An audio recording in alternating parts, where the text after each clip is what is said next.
And we're live. It is the 15th of February in the year of our Lord, 2023. I believe my mother, at least as long as she stays awake, will be watching. So be in your best behavior, Barry. Just as an aside, she says she gets a hoot out of you, Barry. So what, you want me to behave yourself and have your mother be miserable instead of getting a hoot? Is that what you're saying, Lance? She says she enjoys your antics, so to speak. Glad somebody does. Tonight's episode is brought to you by Diet Dr. Shasta. Shasta. It's a very good Diet Dr. Pepper clone, if you will. So Jen and I went, where did we go? We went out somewhere, and I think it was Coke Pro. Said he wanted share and mist, but they didn't have it. And Jen was saying, yeah, they don't make it anymore. It's called like Starry or something. Starry? Is that Starry? Yeah, it's like it. I got a buddy who his doctor basically said he can't drink caffeine anymore, and so when he comes over and plays D&D, he brings over these horrible cans of caffeine-free Diet Coke that like are just I mean, it just looks like it's just full of saccharin or something. You know, just like like remember like you know how people don't realize this, but like the old diet sodas, you know, like Tab and Diet Coke and Diet Pepsi and stuff. They tasted horrible. Yeah, they did. I mean, and now with like all of like the weird aspartame and NutraSweet and all the other stuff that like it isn't exactly, but it's so close you can't even tell the difference, really. I mean, yes, if all you've ever drank is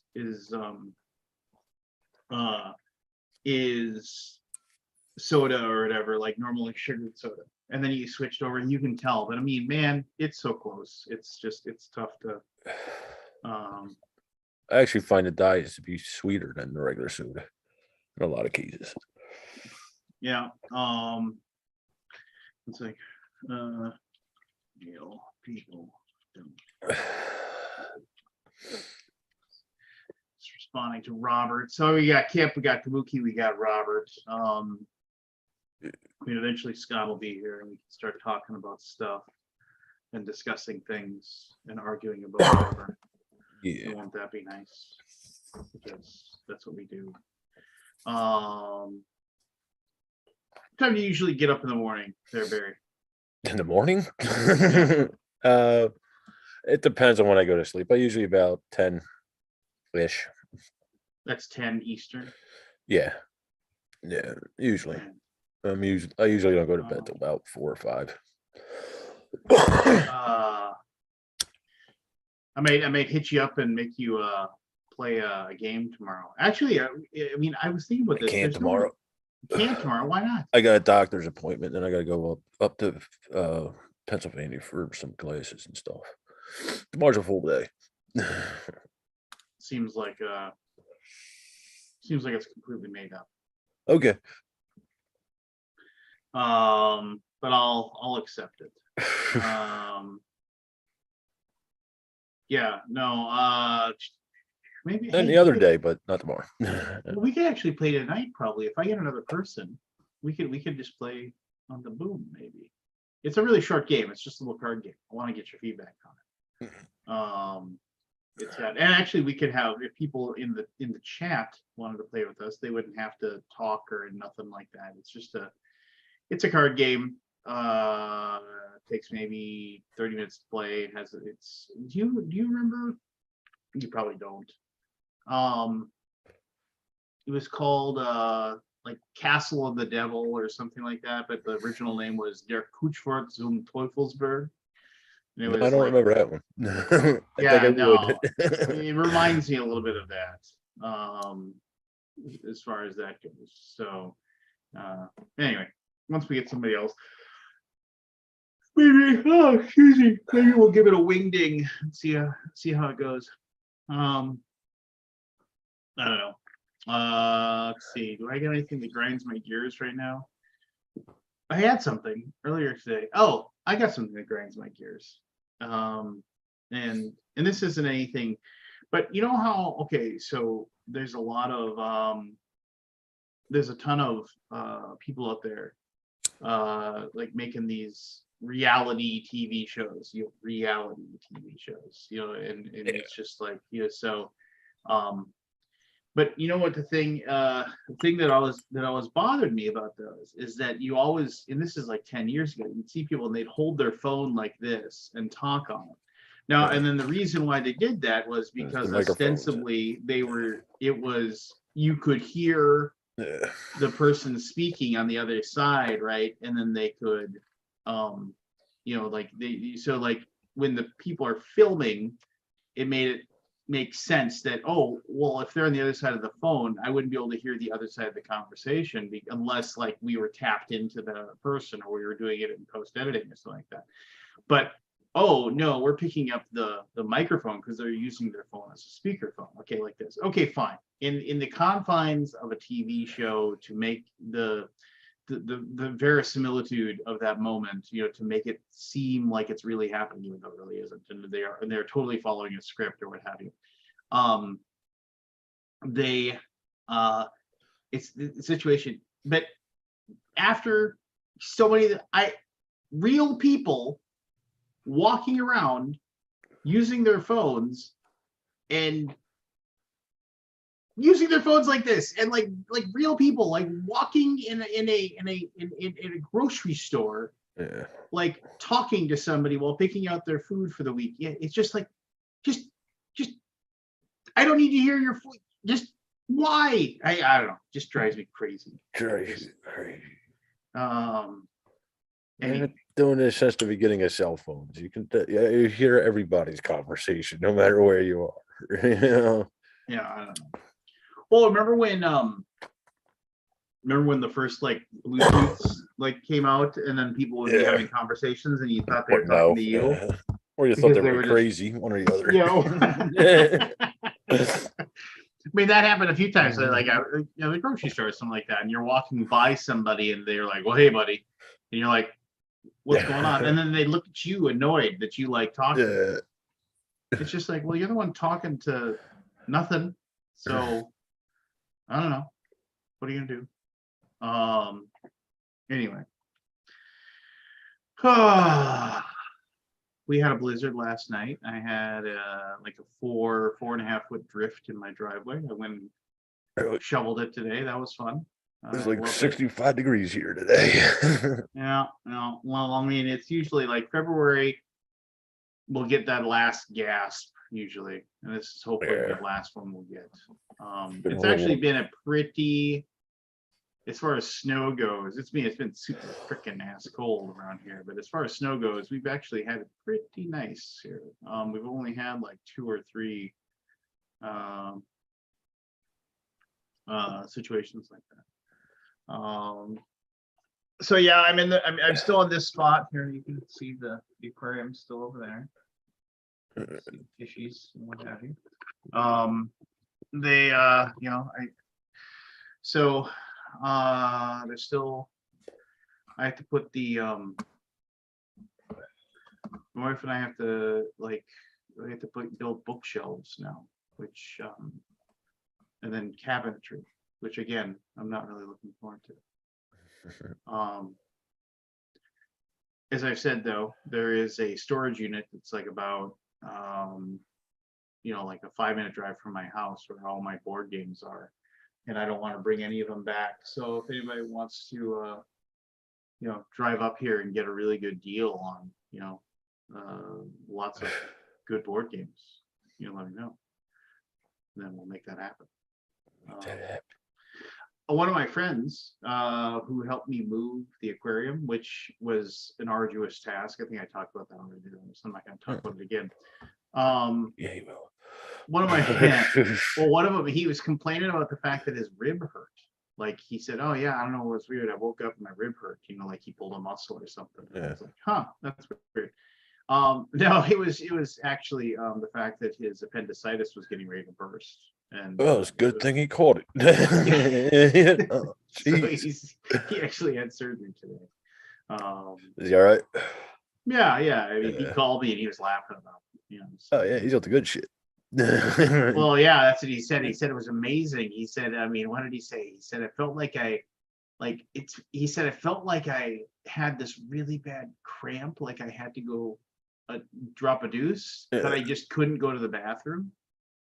And it was like, and he said I was drinking like milk and magnesia and all these things, and he said nothing worked, and I was in so much pain. And then I went in and they diagnosed me like almost immediately. They're like, yeah, it's probably this. And that's what it was.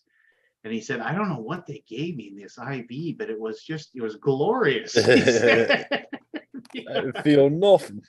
Yeah. Didn't know where I was. And I was like, well, yeah, I mean, I said, they'll send you home tomorrow. And he's just like, oh, well, will I be okay? And I'm like, well, I mean, from what I've heard, it's just like you'll be sore for a few days. But I mean, they don't even really do an incision anymore for that. They just, well, maybe they do, but they basically, It's very small.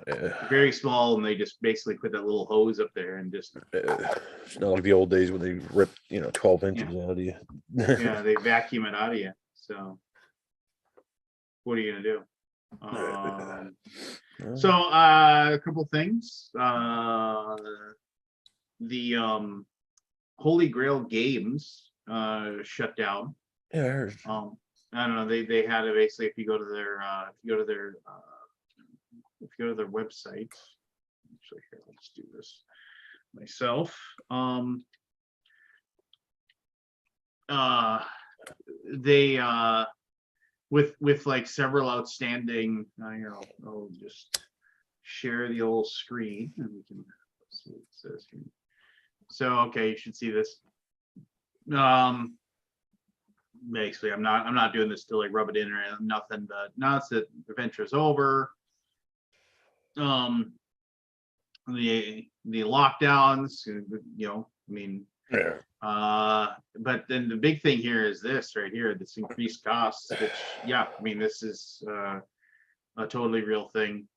Freight shipping crushed people, and the biggest thing here is that, and the only game I've only played one of their games, and that was Museum, and I really liked Museum. I thought Museum was a pretty good game.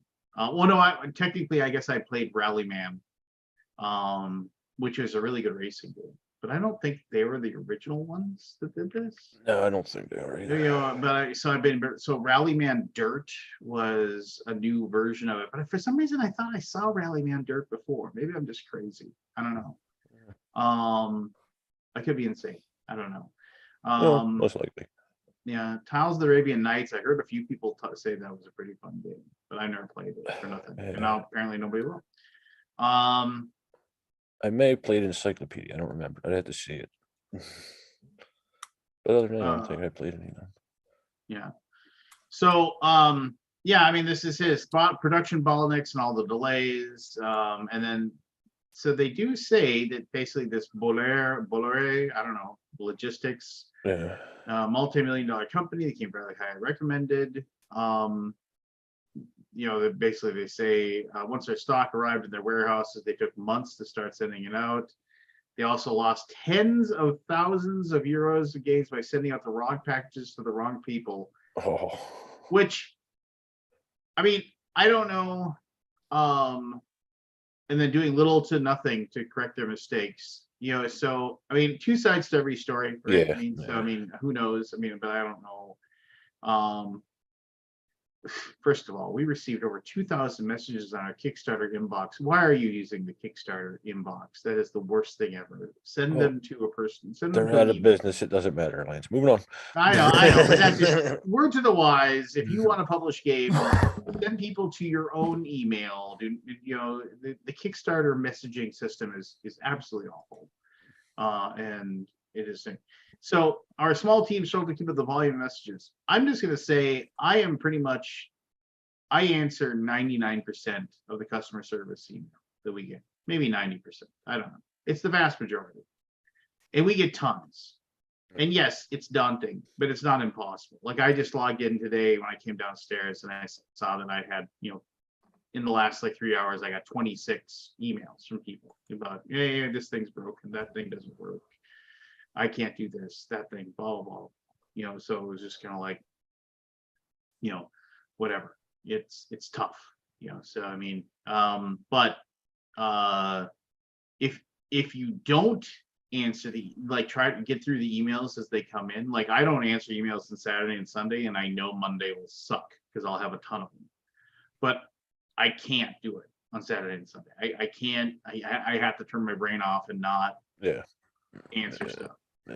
But like, I've had situations where it's like I've not been well, or I've been on vacation or something, and when you see like, oh, you have 100 messages that need to be responded to. Oh, I have 125. Oh, I have 170. And eventually, like, it gets really daunting where you're just like, oh, I can't ever get this. But if you don't start doing them, you're just gonna get buried. And so like, some days it's just, I've had days where it's like, well, I'm going to do nothing but sit here and listen to death metal and answer emails all day. I'm not gonna like start watching TV. I'm not gonna start playing a video game. I'm just gonna put my nose, and whether it takes me 12 hours to get through all this, it's fine. But then at least they'll be done, and the one thing that does suck is that when you respond to emails, almost assuredly those people email you back. But so you still get more. But anyway. So yeah, things came to a head in 2023 when we received invoices 3 out of 4 project payable immediately, in spite of the fact that they all had very serious outstanding issues that had not yet been resolved. They refused to compensate us fairly for their mistakes or work them out with us in any way. These invoices were also far, far higher than we had originally budgeted for when the campaign ran back in 2021. Asking them to complete so that we could work out the issues the ones all back in blue, which they refused. Which, if I'm the person that's sending out those games, like, if you send out the games, you have no leverage at that point. We've talked about that. So, I mean, I guess I understand that, but as we've done with projects in the past, we could have taken a hit on our profits so the customer over this terrible service we received huge delays, effectively cut out all of our revenue streams, and our situation became critical. They also wouldn't release our stock to us, giving us no options at all. So they have to shut everything down, meaning all of our assets have been handed over to a government official who used them to pay our creditors. As of this week, we will lose access to all our email and work accounts, and our team will be laid off. We've done everything we can to ensure that all replacement part requests and shipping issues that we're able to do anything about were resolved. If you have experienced an issue that haven't been fixed, you can only give your sincerest apologies. It's just this, like, they're trying to find a way to make it right. Whether I mean, basically the backers are screwed. Yeah, pretty much. Yeah, I mean, it's just, and it stinks. I feel bad for people that backed the stuff and they're not going to get it. But what are you going to do? I don't think this will be the last one. Well, I mean, and the thing is that I mean, and I don't mean to be weird about this. Like I said, I played Museum and I thought Museum was a good game, but I mean, I never heard of any of their games being, I never really heard of any. I mean, I was interested to try Tiles. I mean, but I don't know. That's the interesting news in the board game part of the world. I'm sure you heard about the train derailment, Barry. Briefly, I looked at it. I didn't go too far. Were you ever involved in a train derailment in your time at the? I was involved in many, 2 very bad ones. Yeah. Yeah. Are you just gonna leave us with that, or are you gonna tell us the story? Or The 2 very bad ones I'm gonna leave alone. But well, no. What do you mean? Like, what did you murder a town and then you covered it up? yeah, I killed them all. Fuck them. Now, some people died on the 2, and but like the people in the train, I'm guessing. The people under the train, yeah. Under the train or on the train? Under. Well, was it in a populated area or something? Middle of the city, middle of Philadelphia. Well, northeast Philadelphia. I worked on passenger. The train went off the rails and killed people that lived near the railroad. I worked on passenger trails. I worked on what's called the Market Frankfurt elevated line. It's like you see Batman, how they have the train that goes above and then it'll go below. That's what it is. It'll go above ground and then it'll go below ground. Every year, starting around usually like right after Halloween in the February, people would jump in front of the train. There was numerous of these a year. So there's two of them I really don't want to talk about. But I've had other ones like up in the regional area, one was hanging off a hill. We were worried about it falling into a housing development. There's some funnier stuff. But as far as that one goes, I feel sorry for the crew. They're in hazmat suits. It's gonna be brutal on them guys. And I don't know how many cars derailed, but one's not fun, let alone many. Yeah. And then they got all them chemicals, I don't know exactly what's in the mix there, but I'm sure it's not very good for human health, Hmm. But yeah, I mean, derailments it usually is aren't weird that fun. like there's like Mhm. almost no information about it. It's They, just like, they probably yo, don't exactly know what's going on yet. I mean, it's with my derailments, there was a lot of pissing contests with upper management and all that. The crew just wanted to get the job done and get out of there. so describe what you mean by that. Like that there's a pissing contest. I mean, like what people wanna, they think they know it's wrong or what they Yeah. need to So do or what? or at least in my experience, there was what was called. I worked for the third guy under the company. There was the board, the head of the company, the head of bus, and then my guy was the head of rail. So everything on the rail, city and regional, he worked with. All right. When there was a derailment, starting from the bottom up, they would call me, say, "Yeah, we got to go out." Fine. I'd either go or be in contact with one of my supervisors. All right. And depending on whether he was there or not, he would be considered a wreck master. It's the guy who controls the wreck, controls what goes on in the situation. Everything goes through him. All right. If he weren't there, it would be me. Now, above him on the driver side of it, like the line end of it, not the mechanical end, but the driving end of it, there's line supervisors. And they'd come down and say, "Yo, I want to be, the head guy in charge," not knowing anything about mechanical shit. So there was always a pissing contest on who the wreck master was. Okay. So after that, I'm sure it's the same thing with there, but with them guys, they're dealing with state agencies and federal agencies and all that other nonsense. Where with me, it was pretty much the city or sometimes state, depending on where it was and certain things. Once in a while, federal, not often, except as an authority, so it's separate. Anyway, so once they get done that, then the crew can finally get down to business. Yeah. So yeah, sounds like just corporate America. If in a lot of ways it is. I mean, SEPTA is run by a board and all that. And So like I did you have said, to do? Did you ever do the cleanup on those, or you were just they? I didn't clean up, but I've been there as it happened. Or one bad one was with me and someone else under a train. Um, but I never with that we'd call in a hazmat crew and they clean it up and all that. Yeah. Even one guy got decapitated. What we think is he fell in between the cars as it was moving. It decapitated him, and all of it went down. The head matter went down the front of the bottom of the train. We didn't even know until I went to inspect it. And right then and there, they pulled me off of it. They moved it out of the house. They quarantined it, and then the hazmat crew came in and the insurance companies and all that. Pleasant. That's why I said I really don't want to talk about it. Yeah. It's it wasn't only with the trains. I dealt with pretty much anything with steel wheels in the city, trolleys, the subway, the elevated line, the suburban lines, when they needed it. Most of the derailments were just, we push it back on and move on, but like I said, there was always a season. But hopefully them guys will be safe. Like I said, dealing with all them chemicals, it's not good. Them hazmat, that restricts your movement. You're sweating your balls off in them. Yeah, Probably better than, dying. Yeah. yeah, I mean, But like I said, it has to be done. But them guys are not going to have fun. Yeah.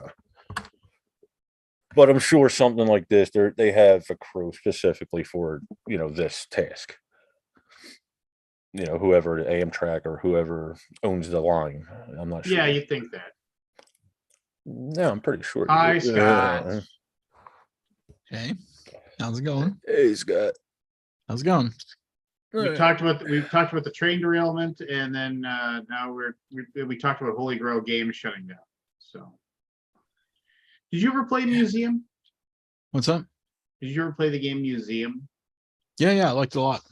Yeah, I did too. I think it's a really good game. And I got the encyclopedia just recently. Well, at least you but I got did yours not get- before they shut down. I did. I guess I got a rarity. I don't know. Sounded like they weren't shipping him out. I don't know. The email. Did you was go to so the long. website? The website basically they threw their Yeah. right under the bus. Fulfillment. Yeah.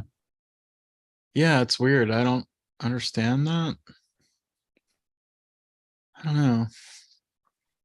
No, they weren't sending the stuff out, and people were upset because they didn't have the Sure, stuff. So but I don't know. I don't know what to say. that I'm confused, but well, it's like what I say is that I try to tell people is that publishing games without losing your shirt is tough. well, I just find it weird that a company is sort of being held responsible for another company's demise. Is that the case? Well, here? I mean, they said that like they made a ton of errors when they sent out their stuff, so they lost thousands of euros on the fact that like basically a bunch of games were sent to people that never backed it, and then they like, again, two sides to every story. So I mean, Yeah, sure. who Two knows? sides. Yeah, two sides, but and we don't have the shipping. We only have one side on that But email. and they've Basically. intimated that the company didn't try to do anything to fix their errors or Right.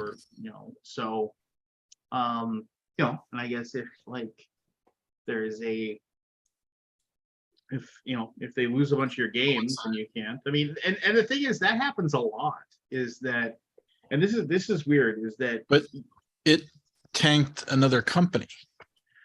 well, if you can't, I don't understand. well, they have all their stock. So how do you make any Right, money if but you don't have anything to sell? They contracted to be sent. There's something's missing out of the story. I don't know, man. It seems pretty straightforward to me. I mean, Let's do the math. Oh, here we go. I mean, whatever. We got nothing else to talk about. No. I want to hear your take on this. Well, no, I mean, my opinion is let's look at the facts. What I mean, I'm fine. They can say what they want, like as far as their reasonings, and that may be a reason that was the camel or the straw, Yeah. That thing. But My theory is that, hey, we got all these games, we need to ship them to okay, COVID happens, everything, Sure. like producing anything is super slow, so they can't get stuff out the door. How do you make money as a board game company? You make money by by making games and selling games. I mean, that's how you make your money. So Encyclopedia raised 310,000 euros, 4779 backers. Let's say 5,000 copies they sold, Mhm. which seems low in price for only getting 310,000, but maybe that is the right. It was 79 euros for the all in, which seems low, but that does seem very low. for an all in, right? No, now it's like usually it's like $100, right? I mean, all the 79 euros. Why the charge euros almost 90 equity. when people pay 99, right? Exactly. Like, why charge 79 when people would have paid 99? Yep. Anyway, whatever. That's besides the point. Okay, so let's say 5,000 copies. It looks like 310,000 euros average. What is that? 60 euros average order price. something like that. Sure. 300,000 euros. Okay. 5,000 copies. 5,000 copies. What would a cost of a copy be? $10 at most. Depends on, I mean, I'd have to see Yeah. what they're, you know, I'd have to see So the item 50, list. 50 G's, let's say 60 for Well, 5,000 no, copies. I mean, they kept the doors open by, using the profits of their Kickstarter, right? I mean, it's just I like, get it. I was just trying to figure out the math. And then I don't understand the fulfillment company getting away with whatever they got away with. There's really strict laws in Europe. I mean, I don't know. well, I they don't probably know. don't have any money to hire a lawyer, right? You know, Is it Yeah. a lawyer? I don't know. Yeah, maybe. What was their primary audience Europeans or over here in the States? You know, I could like, look. we No, can't I mean, pay, here's the- we can't it pay you sucks. for our demo. I don't want to and- I don't want to they ran this. When did they run this Kickstarter? This was their 13th Kickstarter, by the way. Yeah. How many were delivered? They're in France. They're in Nancy, France. France. Okay. I don't know how many were delivered. I don't think they community. Here we go.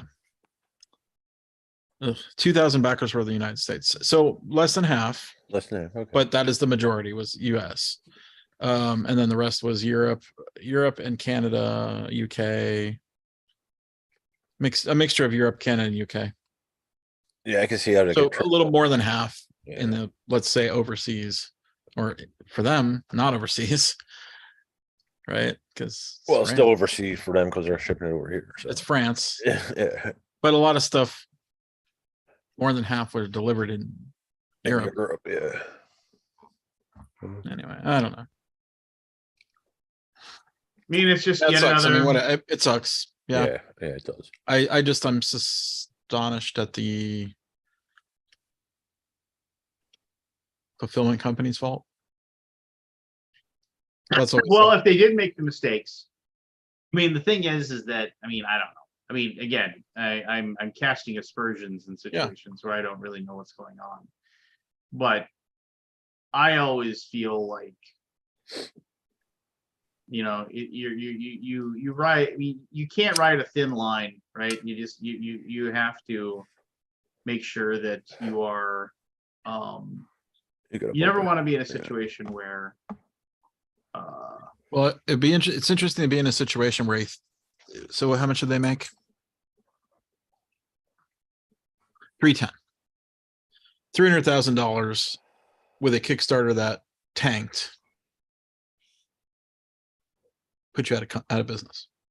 I mean, didn't tank in funding. I think but it had in the fulfillment. I think, in my opinion, what caused them to, finally be done was the fact that basically the fulfillment company, which seems weird. I mean, if what they're saying, if everything they're saying is completely true and there's no, whatever, there's no,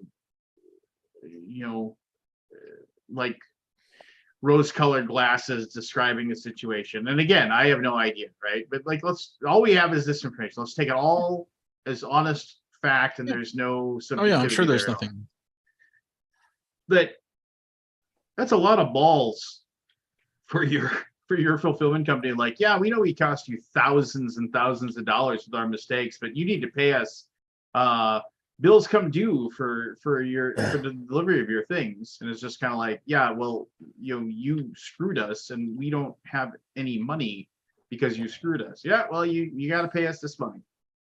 I mean, yeah, that just seems something's not quite right. Well, as Scott said, that is not. I mean, whatever. I possible mean, in business Europe. in Europe is tough. I mean, it's just. Yeah. But I know those European laws are real strict. how would you know? I have friends told me. You don't have I do know. Anyway, whatever. I mean, it's a tough deal. It's a bummer. What other man. games do they have besides Museum and Encyclopedia? Well, they did Rallyman Dirt, which made me think But yeah, and there was something weird with that, with the fulfillment of that. Was that I don't even remember if I got that. Let me see. No, I don't think you. I don't think I anybody. think I backed it because I liked the Rally Man. Rallyman's a good game. And That was then, another 400 grand, by the way. So we're talking almost 700, $800,000 euros. That's a lot of money to just disappear the company. Whatever. It's a shame. For Yeah, the Packers. mean- And of course, the comments are quite rough. publishing Rosy, games the is Rosy tough. I don't, Scott. I've said this to people so often. Publishing games is pull your hair out tough, and Yeah, you really got to love it or have a lot of money. yeah, Yeah. gotta have a big fortune that you want to turn into Then you a want to small spend fortune. and then make it into a small fortune. It's a tough business. Yeah, I mean, it's just that's why I like some of the more successful board game companies that are out there. I mean, it's the person that runs it is just independently wealthy. I'm not going to talk about who it is or anything like that, but I'm not talking about anything that's been absorbed some of by a them. corporation. Yeah, maybe some of them are just corporations, maybe. Yeah. There's very few indies though, right? Capstone, Anymore. Panasaurus, you guys. Stigma. And You're Stonemeyer. dwindling. Oh, You're a Stonemeyer. dwindle of Stonemaier, but Stonemeyer's got VC. You know, that was wasn't that like a venture capital backed company? I can't remember the story. I don't remember. I don't remember the who's. No, it was not. I'm thinking of Days of Wonder. No, I don't know. I don't remember. Days what of Stonemaier- Wonder. Yeah. I'm sure. I think Stonemaier did have partners though. Yeah. It didn't start from nothing. Yeah. Well, it's the two of I them. think. I mean, I don't know. What talk it through my head. So Right. Well, no, Stonemeyer was a combination of Jamie and the other guy's name. yeah, it's two people, right? Yeah. Stegmeyer and Stone something. Yeah, I can't remember now. Anyway, they're very few and far between these days. Is Plaid still around? They were Plaid had- absorbed by. Absorbed by Asmodee and then re-bought back. They Oh, so they're back their independent again? Have they name published- and some titles Have they Okay. published anything recently? since. I don't know. I remember that 7 Gen Kickstarter thing, but I think that didn't do well. But that was a few years ago. I think that was under Asmodee. Was it? Okay, so they're still there. It What- sucks. I mean, it's not sucks because I like Plaid had games, but it's too bad that they didn't change the name to a, now you don't really know what Right. How do I at what identify point them? did the games become their, like Yeah. it's one of those weird Well, I'm sure they did something with timing Ashes games. and that other. What was Colby- that one Colby did? Ashes. Hickory Dickory. I think Hickory Dickory is a newer one. It sounds like a spin-off of Tailspin or something. It Not says mice Tailspin, compete in royal scavenger hunt inside a cuckoo clock. Mice and Mystics. Yeah. No, it's just mice. Mice and Mystics was, I think still in possession from Asmodee. I don't know. I really don't know. Yeah, it's I really don't know confusing. either. I Did they mean, get Ashes back? I don't, the Familiar Tales. Maybe that's Yeah, that was the spin-off game for Mice and Mystic with the birds or something. If I remember. Familiars work together to keep a princess alive. But no, it's a different game. It's now. Familiars, right? Yeah, You're a wizard familiar, right. but that's Some like, I cats think and it's lizards campaign. and, Yeah, it's campaign. Came out in 2022. 2022. Two. Actually, I might Ancient have to look history. Yeah, and there's no information about whether or not it was Asmodee or, at Plaid. Plaid Hat-ish. Plaid Hat under Asmodee or not. It doesn't matter really. No. Didn't Isaac start a company? Yeah. How's it? How's he Rose doing? Gauntlet. Rose Gauntlet. I couldn't remember. I think I- they've done a couple Kickstarters. Yeah. That's another indie. I liked Isaac. Yeah.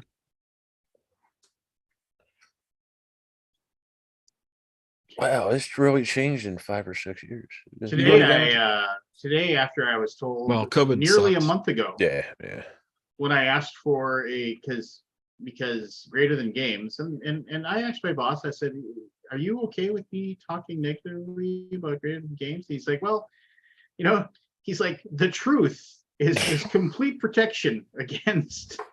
So I said, okay. And so after they're managing to send out maybe 5 or 6 of our games each week, which that's a bang up job you're doing there. And like, honestly, they sent out all these, I've talked about this, but they sent out all these tracking numbers to people, but they actually didn't send anything, which is a weird combination. How do you get a tracking number if you don't send it? I mean, I guess you make the label. You make the label, and then the person gets the email that says, hey, you got stuff on the way, and then nothing shows up.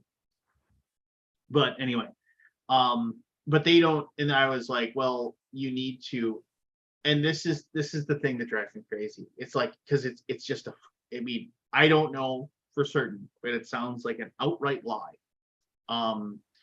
So when I asked them, you've got to track these down because there's all these people that are waiting to get their games, and you said they were on the way, but the tracking number isn't doing anything. You've got to track this stuff down.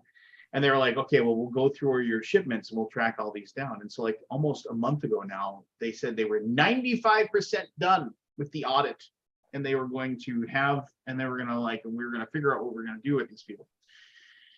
And then I'm still waiting. That last 5% just hasn't happened. And then I asked them today, I was like, look, I'm being patient. I've requested this every single week, and you're just I mean, I guess you can sort of see what happened here with this other the Holy Grail. Well, yeah. And so you're over a barrel, right? Like, what are you gonna do? And so then I said, it's like I need this. And so I got a response back today that said, well, we're having trouble tracking this stuff down because it was sent FedEx Smart Post. And so we've asked a FedEx rep to help us with this. And we're waiting to hear back from them. To which, okay, fine. It feels like you're passing the buck. You're basically saying, well, FedEx needs to explain this to us, and we need that. But then I thought about it, and I was like, that's still BS. You could type in the tracking number, and if it isn't being sent, it would populate and it would say, like, shipping label has been created, and nothing has been sent. I mean, there's still valid tracking numbers. And I was just kind of like, no, you're lying. And then I responded, and I was like, this doesn't make sense. And I explained why it didn't make sense, and then they didn't respond to me. And they don't like you no more, Lance. Well, no, they don't like me anymore. I mean, they you upset them. I mean, and they had, I don't know.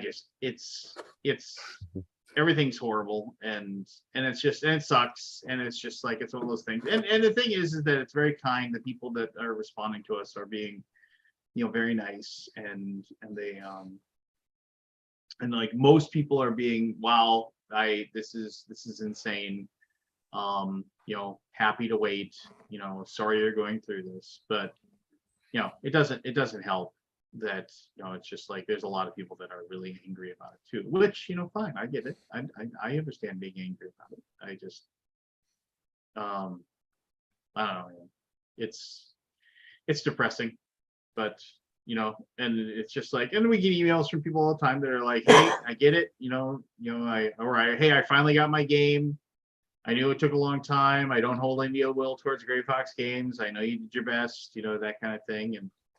And so I try to share those with everybody else that I work with, and like, look, they don't hate us, Yeah.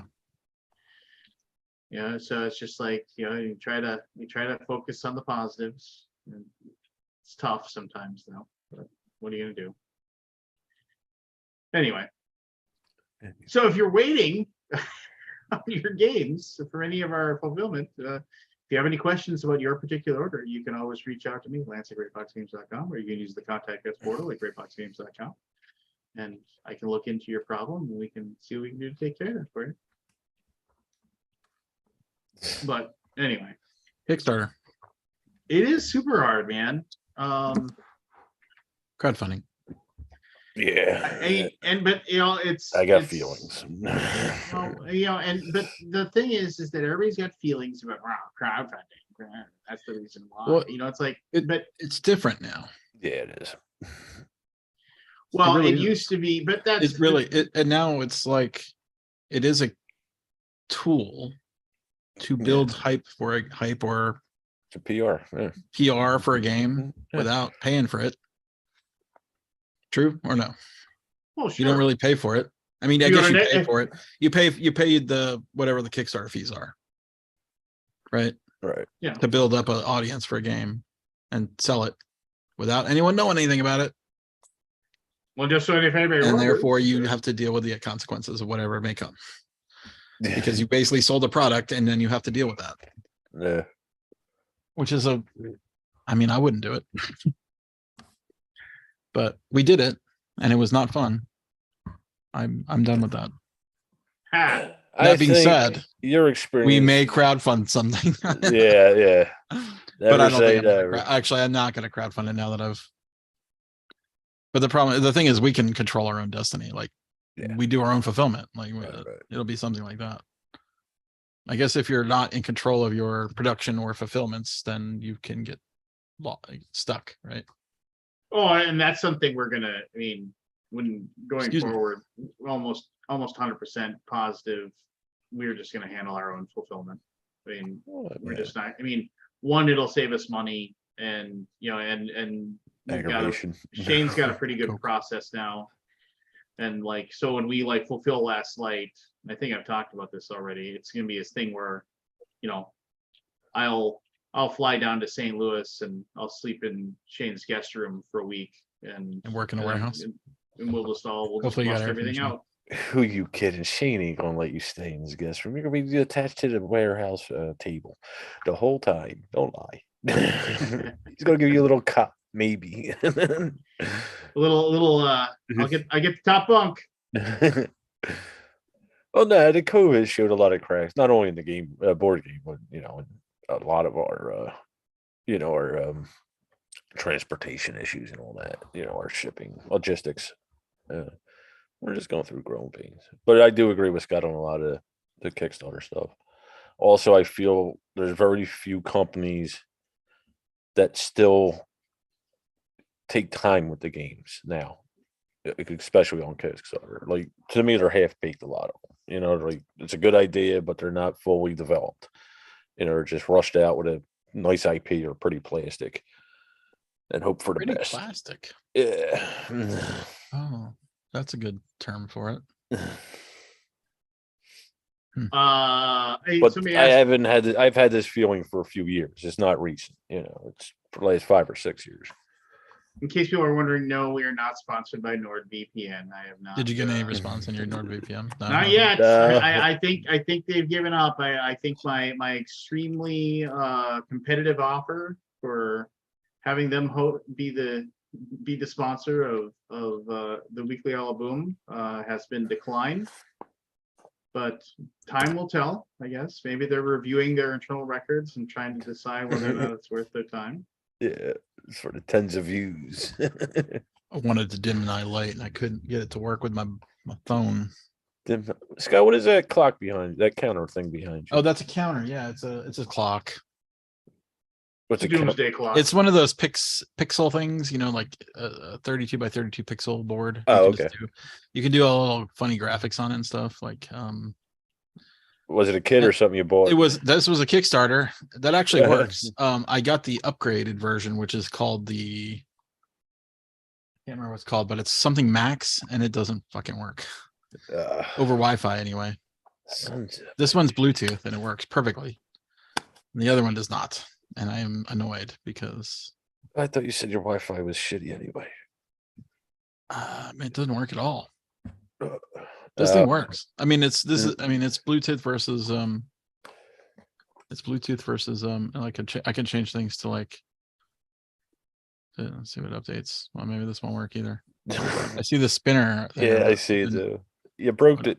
I broke it. I don't know what. Way Oh, to go. I gotta log You in, messed with it apparently. until you broke Oh, it. geez, it beeped. There it goes. Oh, it's doing all sorts of stuff. What's it doing? It just was the dancing screen of Oh my pixels. God. Now we're back there. Like, Yeah, you can't even see. It's hard to see. it's too bright now. Yeah, Yeah. it's too bright or something. See, can this work? There we go. Oh, heart. I got a Oh, heart. that's cool. Yeah, there's all kinds of fun. Does it like sync the music and shit or no? I can. That's You cool. know, it's controlled with the phone, right? It doesn't have its own brain. All right. It's got an app. Let me see what I can. I need to lower the brightness on it. There you go. Too Let me put it on one level up. That's one level up, Wow. which is strong.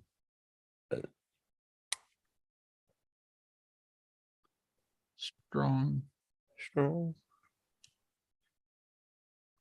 Yeah, it just overexposes, unfortunately, for the with the light. Yeah. I mean, I can see it. Yeah. There's a green thing. That's pretty cool. Yeah, it's got some neat stuff. I used to make Christmas decorations for my uncle when he was alive, and this is like a decade, probably more than that. But the last thing I was doing was trying to sync like lights with music, which was a lot more complicated than I thought. Yeah, but it's amazing that that'll do it in that little box. Yeah. Yeah, it's just 32 pixels, Uh, or is it 64? uh, No, it's 32 wide. The other one was 64, which is awesome because it's like doubly big, right? Yeah. Except it didn't work, and I don't know what to do. son, I don't know. Complain. Write the company. Whatever. right, the company. I'd have to take like My 30 time. seconds to write an email. So Well, what am I going to do? Get it? They're not going to send me a refund. I bought the thing on. They got my money. well, yeah, but you don't know. They don't say no for other people. Okay, Take the money and run. there we go. I'll leave that on there. There Little you DNA go. thing. Oh, freezing. Oh, you broke this guy. I broke it now. You broke it. It's You temperamental. messed with it until you broke it. Way Just to turn go. it off and back on. It'll be fine. Oh, I got a Oh, grievance. see, it's updating now. It's downloading. Like See, now it's gonna work. it's a little. It's a TV screen, but you can't quite tell because it's getting overexposed. We can see a little bit. No, that's cool though. But anything exciting else? I had a good report from my doctor. Oh, did you? Oh yeah, you're alive. Yeah, for now. For now. I'm sure It you was a always good. It was a good. gonna Yeah, work I mean, something. it wasn't. You know, there's bad news behind it, but there's good news too. So it's all. Yeah, It's great. there's always bad news behind it, Yeah, Scott. there's Always. But yeah, they. And I got a prescription for a weight loss drug that is hard to buy, hard to find, hard to get, and expensive. I have to pay for it, I really didn't. but I'm going even to pay for it. What the know heck? they had that. It's one of those drugs that everybody's talking about. If you watch anything about it, I forget the name of it. I do not. Kabuki Kid may know, and I might maybe see if it gets me any success. Well, you've lost a ton of weight already. Yeah, but I want to lose like another 40. You'll be all right, Scott. It's a little harder once you Yeah. get that initial. I'm stuck right now. I've been stuck Yeah, for like you're 6 months. plateauing. Yeah. It'll work your way out. Man. Yeah. Coming up on a year since that hospital visit, so I would like to be in a different place, of course. You will. You won't be in the hospital. Yep. Yeah. Knock on wood. Yeah. You'll be. Don't get impatient. I'm gonna go to the pinball festival in March. Oh, are you? It's a pinball convention here in Dallas. Well, that sounds interesting. Yeah, it Tell does. us Yeah, yeah. more. It's a local show. I don't know. Do you guys know anything about pinball festivals? I don't know. Pinball conventions? What do you do I'm at a gonna, pinball I'm gonna convention? guess that they have pinball. Pinball machines. Yeah. I would hope that there's pinball. I don't know. I wouldn't bring my machine to play on a pinball convention. Like I mean, that's a ton of work. Whatever. I mean, I guess it's all about like the support of the community, but Yeah.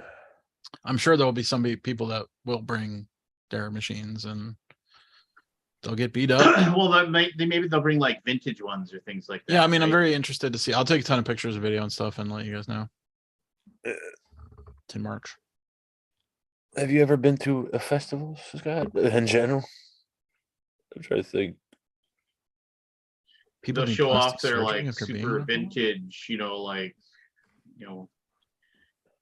200-year-old, I'm sure you've read like the early pinball machines didn't even have flippers. You just Yeah, no, you just pulled the plunger Yeah. and and the then you hope balls for the hit the best. pins, and you just hope, and you could nudge it, but it had a tilt. So Yeah, I mean, can you imagine that? It's like the flipper must have been the introduction of like the forward pass in the NFL, right? Yeah, just kind of like, did you watch Super Bowl? oh I yeah, fell asleep to it. I hated the ending, but it was a good game.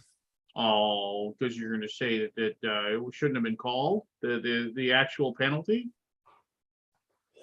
Whatever. I don't know. No, I just think it I- sucks. Well, why does it suck? I don't know. When I play baseball, There's no way to overturn it. I mean, who knows if it was the penalty? I mean, to me, I watch a lot of football. Didn't look like a penalty to me. Now, if they say there was a penalty, it was a penalty. the guy who committed the penalty said that he did. The penalty. He has to say that. He will not say nothing else besides that. He won't be the guy that. No. He has no. His story is not. His public persona and the real story is not the same. So he lied. What are you trying to say, Scott? He's saving face? Lied, Lance.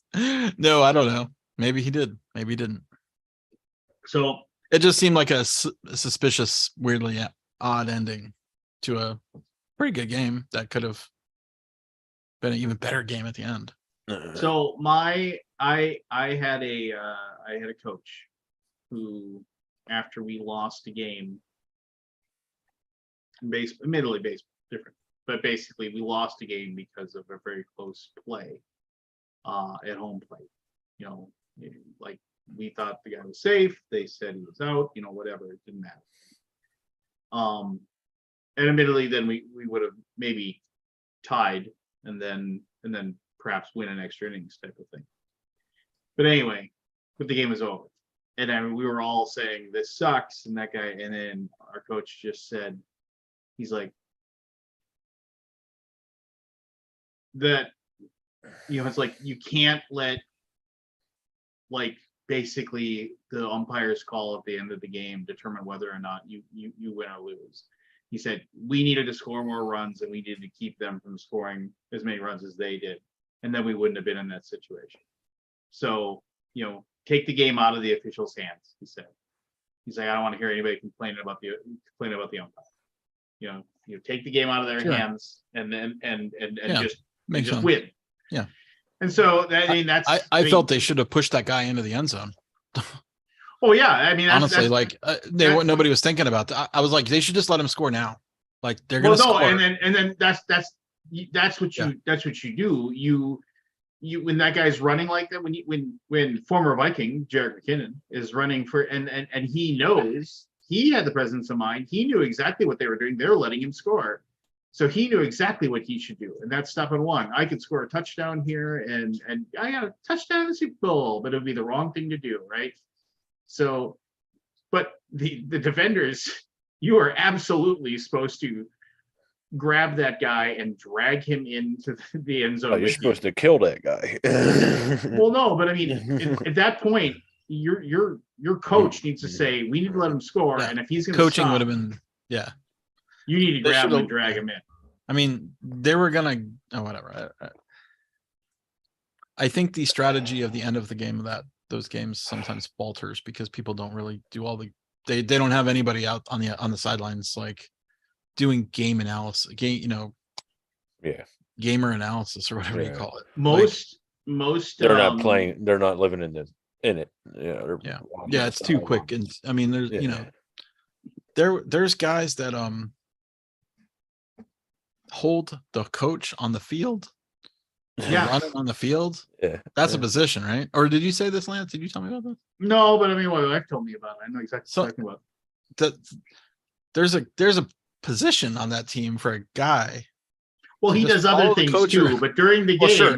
Yeah, right. So you can tell me there should be another guy that can basically really do some really in end game analysis like on the fly and doesn't have to worry about There anything else is. except that. There's. I mean, most teams have a game theory guy, like that. Yeah. That their entire job is. By the like, way, things like that. Go for 2, go for 1. You know, and they immediately Yeah, know sure. things like that. there's a bunch of rules for that. I really do like the fact that the Eagles did really well on 4th down. I feel like punting on 4th down is like a lame, like it's There's so lame. that. There's that. There's It's that almost famous. hardly ever worth it in my opinion. There's that famous coach he.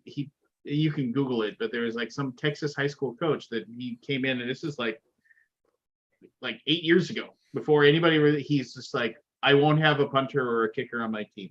He just said that, and he said, I'm never gonna punt. I'll never punt. I don't care what it is, and he's punted like 4 times. They'll It just, was like, they'll you just know, make like, someone the punter and like maybe yeah, like 4th and 28, you know, from their own 10. Okay, we'll punt, you know, that kind of thing. Like he's punted like 4 times, or just a handful of times. And his record, he's got like a 93% winning record. And it's just like they go for 2. They never kick a field goal. They just go and they go and they go. And he's like, because if our mentality is we got 4 downs to get 10 yards, then my players play to get 10 yards. to get those 10 yards. And the thing is that is going to become more and more evident. Think if Andy Reid had that kind of like that mentality, along with having Patrick Mahomes, and Yeah, basically, I don't how many understand why that times mentality's not everywhere. they have Like people that were you're just gonna wide freaking basically open? you got $150 million in offense and you're gonna basically not go for it on 4th and 1 every time. Like, why are you paying the $150 million, $200 million or whatever you're gonna pay for 2 guys to not be able to throw a friggin' football 1 yard? I mean, whatever. It's so ridiculous. It is. Anyway, whatever. But whatever. Commercials sucked. I didn't think it was. I mean, I like the Dunkin' Donut one. The Ben Affleck and J-Lo. That was pretty fun. The dog one made me cry. Which one was the dog one? But the girl who had the dog, like basically when she was a kid and she grew up. And she Oh, went away to those college. I never pay attention to those melodramatic ones. Oh, I only watch the funny you know what, ones. you cold-hearted son of a bitch. You cold-hearted son of a. If it's got any kind of sappy music or unless it's got a humorous twist, then I'll have to go back and watch it. I just tune out. What? Come on, I don't want to be like, I don't want to have feelings during the Super Bowl. I mean, come on, I'm having a good time. I don't want to feel sorry for somebody. Farmer's dog. Like I said, I fell asleep before the game. I think I saw the kickoff. I don't remember, but the few commercials I saw pregame, a lot of them didn't make sense to me. Like there was a shampoo commercial involving synchronized swimming. I had no idea it was about shampoo. Oh, I didn't know one. You know, there's a few of them. And then Jen was telling me she watches them all. You know, she's like, yeah, there was a couple of them that didn't make sense. I didn't even notice. Was there a Clydesdale Budweiser one? I didn't see it, but I don't know. remember seeing one.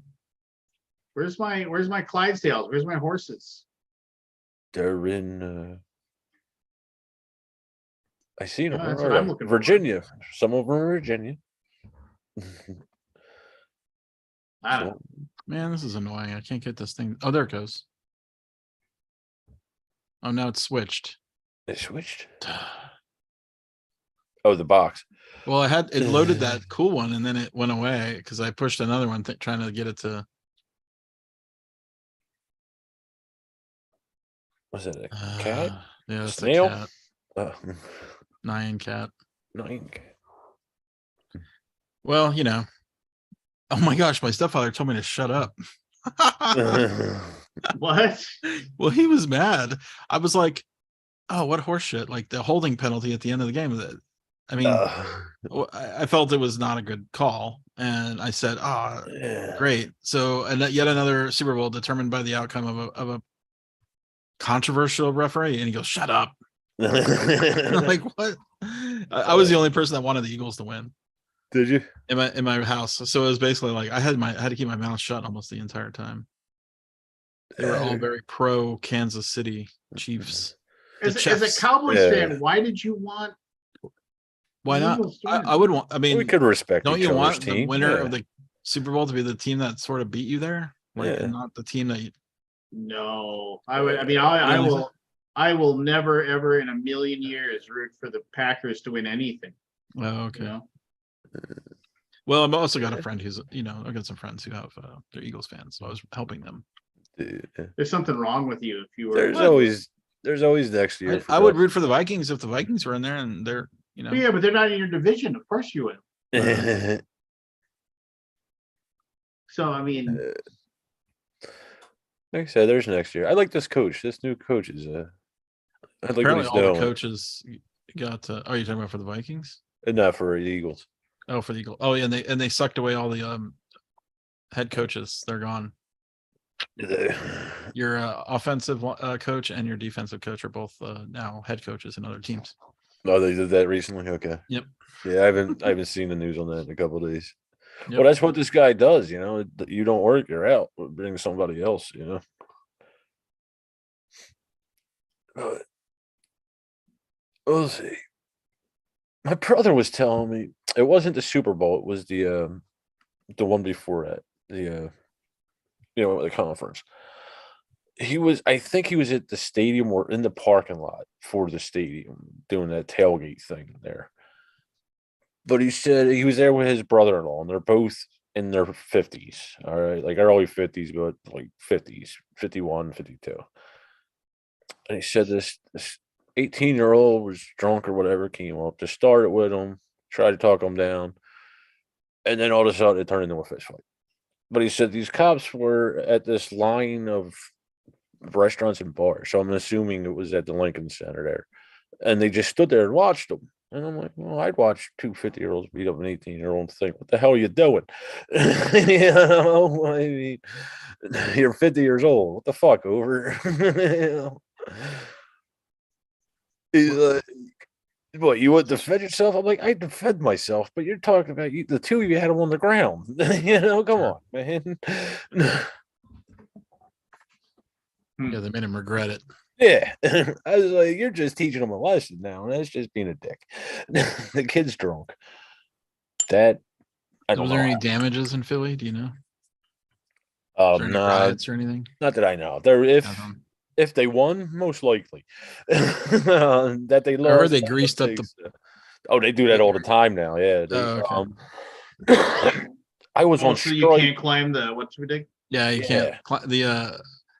They put grease or some kind of something on the poles. Yeah. So they can't be Yeah, climbed. I was on strike. It was one of the last strikes when they started that with the Phillies. That's why they started. They were climbing poles on Broad Street, Frankfurt Ave. And that's what they did. It's like a marine grease they put up there. It's shit's very slippery. Yeah. But yeah, my brother was telling me, like, he lives not that far from Frankfurt Ave, which is one of the main drags where they would celebrate, like they up in Northeast Philly, and then they like down to the stadium. Well, they would do it too, but he's like the people are just nuts when when they win the championships and all that. Luckily, I'd never when I was up there, I was working on the train, so every time anything like that happened, I was always working. But Philly fans, you gotta love them. Well, anyway, I had a good time. It was like the least food and drink I've had at a Super Bowl in 30 years. Really? On purpose? One plate of rice, which was fried rice. It was nothing. And I had a no beer, I had no liquor or anything. And then I had a fudge pop. Fudge pop. You the fudge pop. So I have but it sucked. No, I mean, I would have liked to eat more. Was it one of them sugar free? Yeah, I'm just trying to. There are no sugar. No sugar. But, just trying to stay on it. I hear you, Scott. I gotta get off the sweets again, so I gotta look back into them sugar free things. So the holidays kill me, man. I have a weird thing to share. This weekend, is kind of the north in Right. Minneapolis, St. Paul. Who's And coming? this is, no, I mean, no. This is the one that's held in Minneapolis, Oh, St. Paul, that one. that I attended every year for like basically it was like, I think this, if I had gone this year, it would have been either my 13th or 14th year in a row. And after they completely and totally screwed me this last time, I'm not going. I didn't. And the thing is, I used to run their board game room. I used to do everything, and after the whole rigmarole, and I'm not going to go through it again, which I've already explained, just like basically made me feel like I was, I mean, it was just a bad scene the entire way over. And I was like, yeah, I'm not going to go. And I'm feeling, when I made the conscious decision of like, I'm not going to go to kind of the north, like, which was, like I made that decision, 9 months ago. And the guy who runs it actually called me and was like, hey, I see you're not signed up to do the thing. And I was like, yeah, I'm not going. And they were just like, oh, and then can you tell me why? And I explained why. And they're like, oh, and then they kind of, in my opinion, made a half-hearted attempt to like say, hey, we'd really appreciate it if you'd like come, and do this, that kind of thing. And then I was just like, not really, I didn't really feel like they actually gave a shit when we did it. So I just didn't go, which, I mean, I think the guy that runs it is a really good friend of mine, but I think his hands are tied. So I don't know, I hold any ill will towards him at all.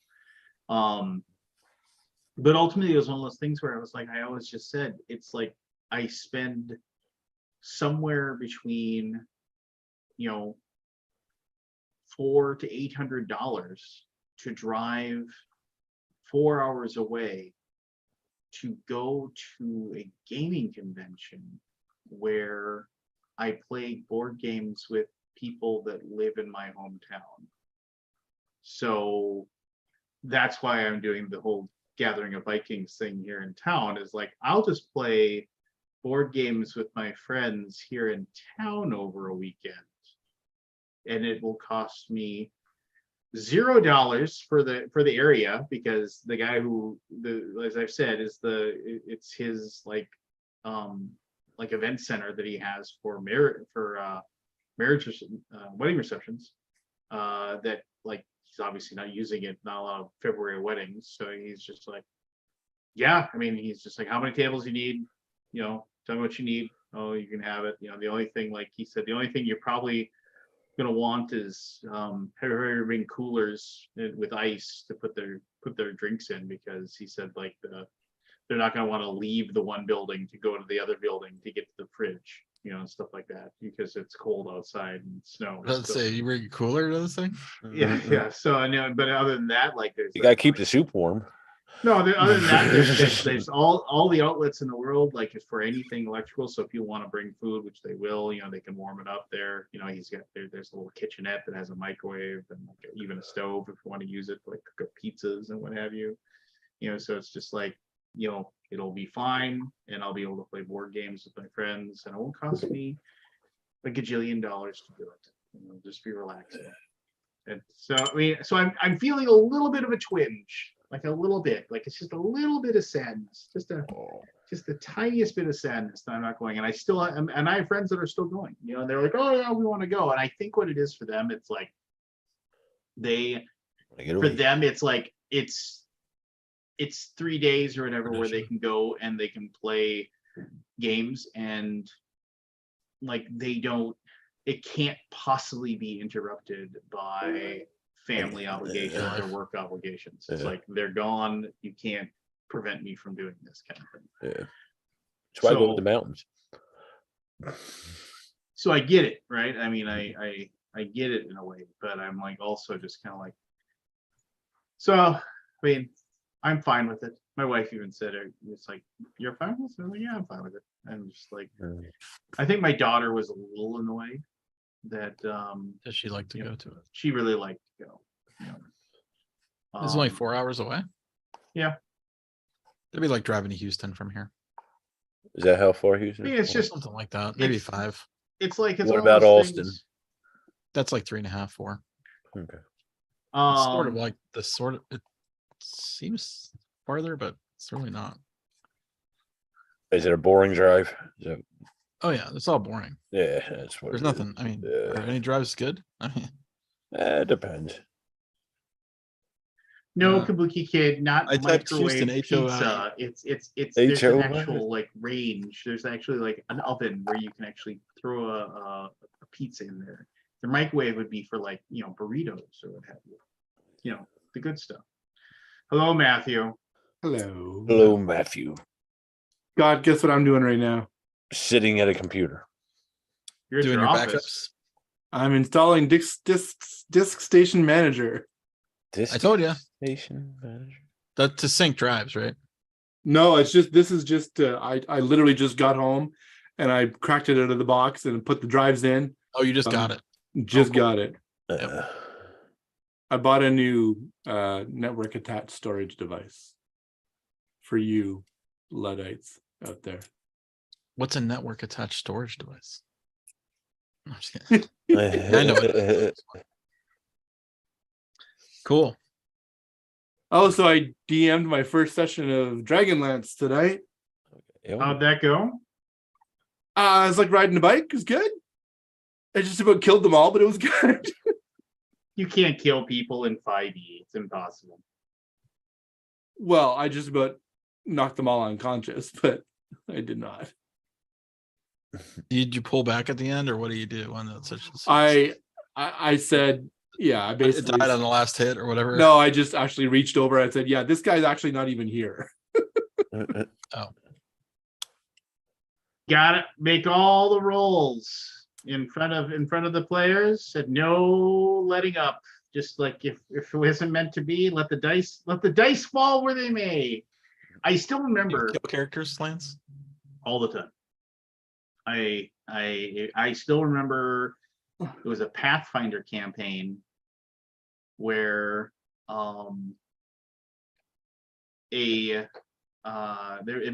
were all like relatively good and high level. They were 6th or 7th level, and they were fighting.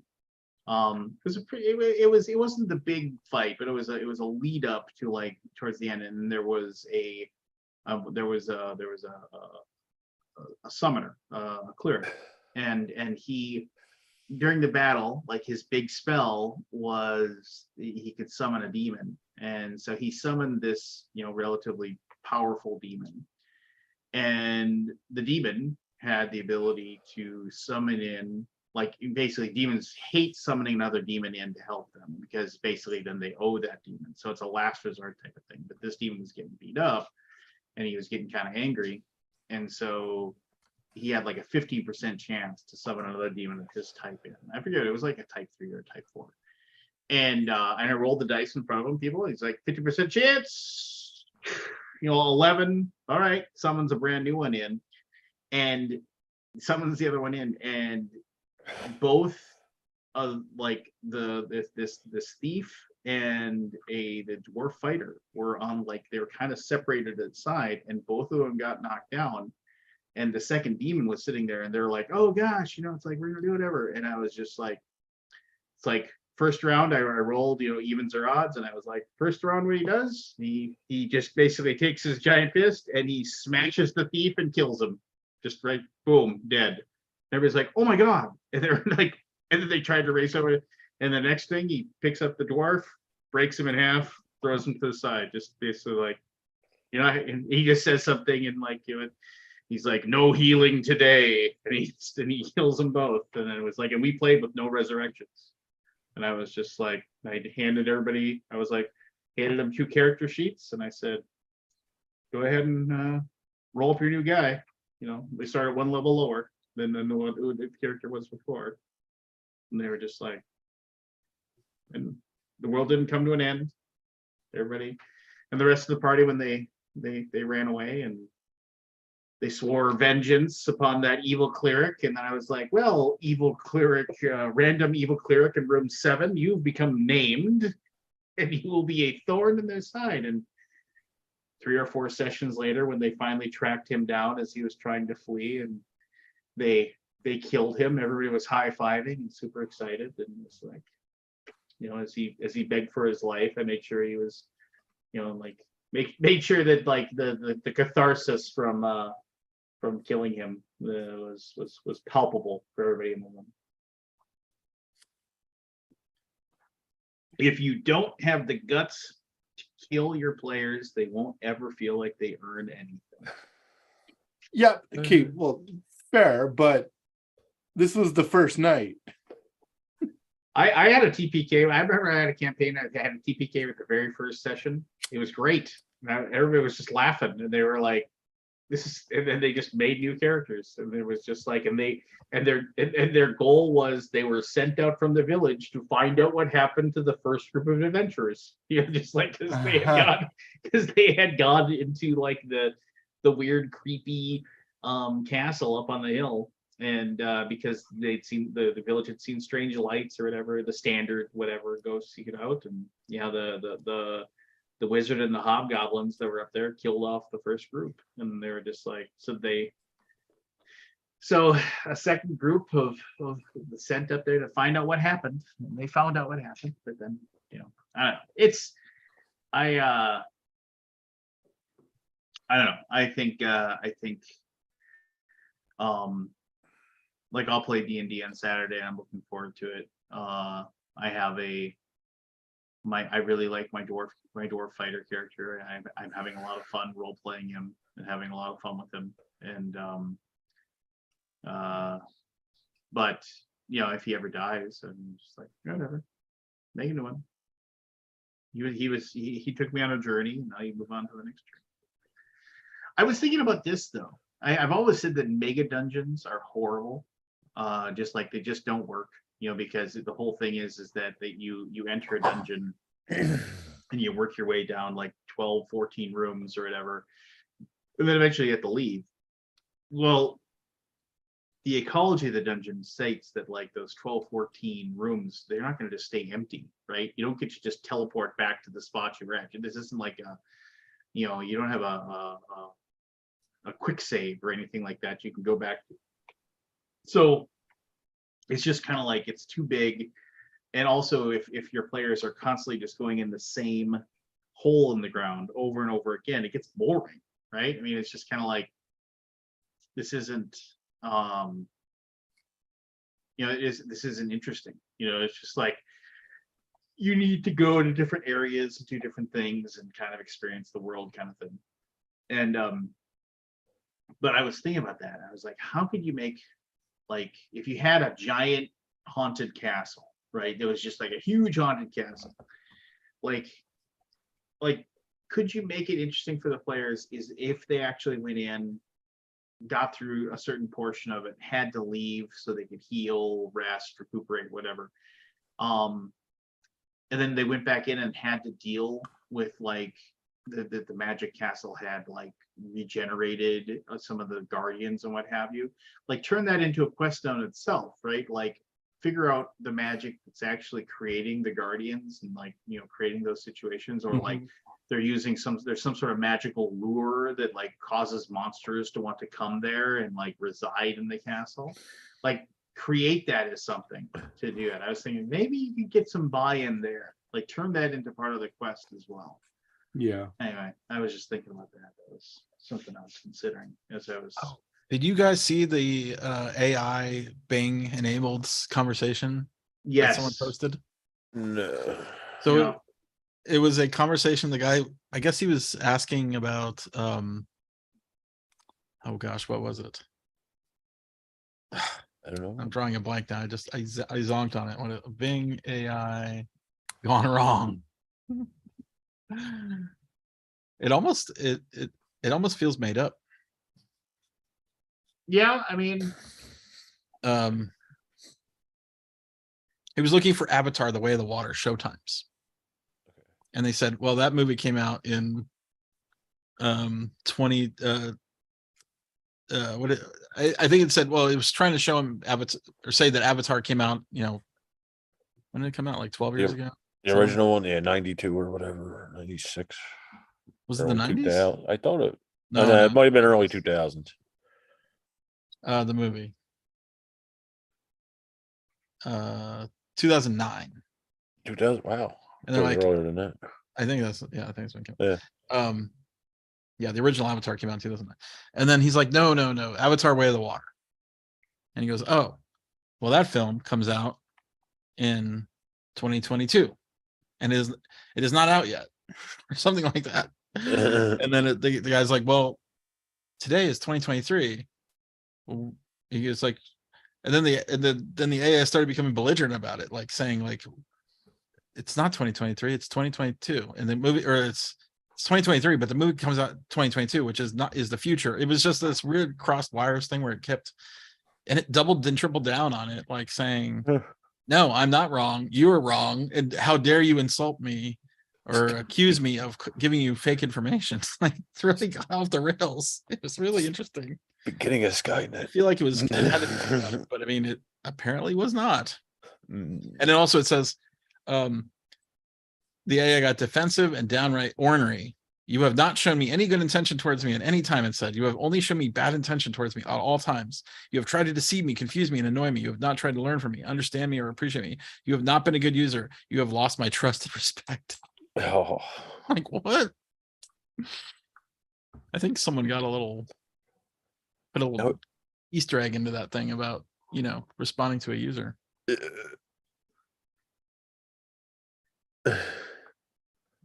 Anyway, Yes. It's it was Anyway. interesting. Yeah, Okay. it is. Exciting. Well, I was kind of wondering if Somewhat Forrest, narcissistic. if Forrest is going Yeah. to show up, but I don't see him. Are we playing anything? Give him I a I was little gonna bit. say I got the initials. Oh, before we do that, I got an announcement. Oh, what's You're that? giving up on initials? Well, I probably should after my last two showing. But no, Daryl and I are throwing an event at Gen Con. Oh, cool. Is it initials? We can make it initials. A if real you- event or just a hangout event? No, it's a real event. It is Scheduled called event? the Be Creative Roundup, and it is an event to introduce up and coming people in the creative field in the board game tabletop industry to publishers to hopefully have them collaborate on future projects. And we're vetting, we're going to be doing publisher speed dating for graphic designers, game designers, developers, and artists. And there's going to be probably like 50 or so people selected. They're going to be vetted by us to make sure that the leads are qualified for these publishers to be able to interview. And yeah, it's going to be Cool. fun. Congrats. Sounds cool, yeah. When is it? Is it one night only, or is it many nights, or one No, day? it's the Friday night at Punch Bowl Social from 7 to 10. Okay. I'm still not sure if I'm going this year. Yeah, Yeah. Maybe. you'll be missed. I am not. I can tell you that. I for know. Sure. You're not sure, Barry? Yeah, I'm not going there. You're not I sure? I'm going to some shit show in Dallas in the spring. Give me a second, guys. I'll be right back. That's in May. Yeah. Jen actually got the hotel. Did you guys get hotel rooms at Gen Con yet? Yeah, I got Last week. mine through a client. Cool. Thanks, Scott, buddy. do you have panels at the spring? I know the guys from Spiel are there. Do they do a panel or no? No panel. I don't think there will be a panel. Not saying there won't be, but most likely won't be. Hmm. Okay. Spring is not conducive to panels. I think it's more fun to play games. Okay. I feel like the time is well spent in playing games, but I wouldn't say no to a panel. I just don't think people would go. Some people go.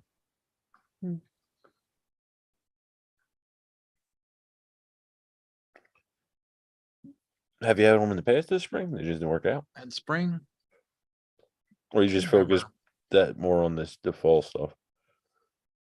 well, the fall we definitely had panels. Yeah. There was a couple panels. Okay, Yeah. how shitty is this? Pretty A shitty. fucking 14 terabyte drive has 12.7 usable fucking terabytes. Wow, they took 2 terabytes over. It's like 1.3 terabytes. That's Yeah. bullshit. But is that with the is that Synology's system changing that, or is that real? No, I think no matter what you do when you format a drive, you get like a certain percentage off the top, right? Yeah, there's something to do with that. I can't remember what the technology is. SHR, Yeah, it's something. shared Well, hybrid. you're or using the SHR, that's different. I am using SHR.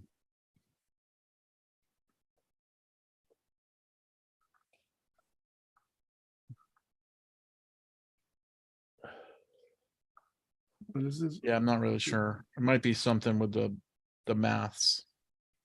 Yeah. Bullshit. Kilobytes versus like 1,000 versus 1,024. It might not Yeah, it could be. feel, yeah, I don't know. It seems like it's a common question. The data on your newly added Because- drive will be erased. Are you sure you want to continue? The other blank anyway, so go ahead. It's tebibytes versus terabytes, so it's a different terminology. It's what? Tebibytes versus What- terabytes. What's a tebibyte? You just making that up. No, I'm not making it. I just I think he is.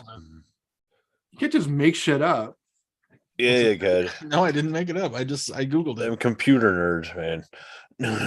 Tebibyte. Tebibyte is 2 to the 40th. A terabyte is 10 to the 12th. So a tebibyte is 1.1 terabyte. And so it might be Terabyte's wrong. tebibytes versus terabytes. I don't know. Oh, so is it like doing like the binary 2 to the 40th versus? I'm not exactly sure. Yeah. It's just like imperial and metric. One is 1,000 versus one is 1,024. Yeah. Yeah. It's something like a base 10 versus a base 2. Right. I'm Yeah, tired. like if you see the TIB, that's tebibyte, Oh, really? which is 1,000 versus 1,024. Right. I've seen that before, and I'm like, what is that? Extended warranty plus? No thanks.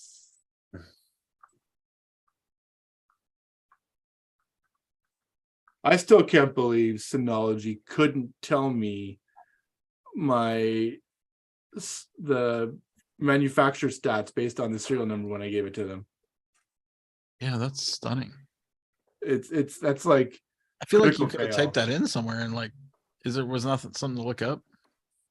I don't know. Hey, I think I'm going to LA. Because you thought it was like a different version of the. Yeah, I didn't know what the hell was going on. I'm like, clearly, you can't tell me that you don't have this information. They're like, we don't. So I got a pretty. Well, they've been around for like 20 years, right? Yeah, and I think they come across bigger than they are. Probably so. I got a pretty fantastic email today. I got an invitation to the Critical Role anniversary party in LA. That's cool. You gonna fly out? I think I am.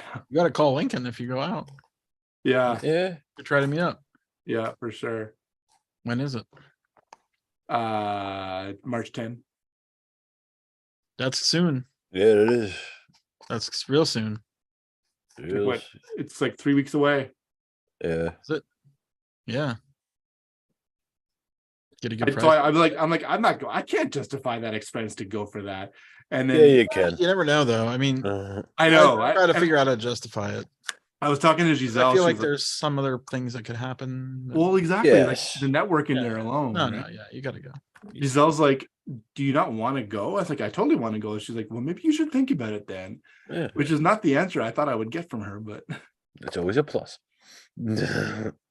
so the thing is, I won't know anybody like offhand. Not like I have a problem No. talking to people, but It'll be a schmoozy thing. Yeah, you'll meet Yeah. people. Yeah. see if I can find the closest Motel 6 to keep it somewhat. Call Yeah. Lincoln. Well, I don't know. It depends on, LA is, you ever been to LA? Once. Fucking huge. Yeah, it's massive. Like Is it? you might be in LA, but you're an hour away from anything. The event is in Highland Park. I don't know where that is. Yeah. Let me look it up. I'll tell you how far away it is from Lincoln's house. 7 hours. No, I'm not saying I'm not. It's very possible he not be able to accommodate you, but I bet. Yeah. No. I'll say it somewhere. Yeah. I don't want to. Highland Park? Y- Yeah, there's a Highland Park everywhere. Yeah. The event's at the Highland Park Bowl. BOWL. I see it. I'm gonna do directions to go. It's like to a swanky bowling alley. Part of Oh, okay. yeah, it's not like when you like some size 6 shoes, sir. 30 minutes away 30? from his house. Well, that's not bad. Is that with or without Just LA message him, just traffic? see. You never know. I mean, I'm not, you know. No, I think I'd rather just stay Here's there. one. I definitely want to meet up with him and Nikki though, but I saw Deborah was on the show again. Yeah. Yeah. She's did a couple episodes before she's leaving for 4 months. For Four where? months? I'm not sure I can say. Is she shoot. doing for a job? He's doing a thing. Yeah. she's Oh, doing- cool. Good for her. Yeah. but I she love will seeing not her be and in stuff. LA for a bit of time. Oh,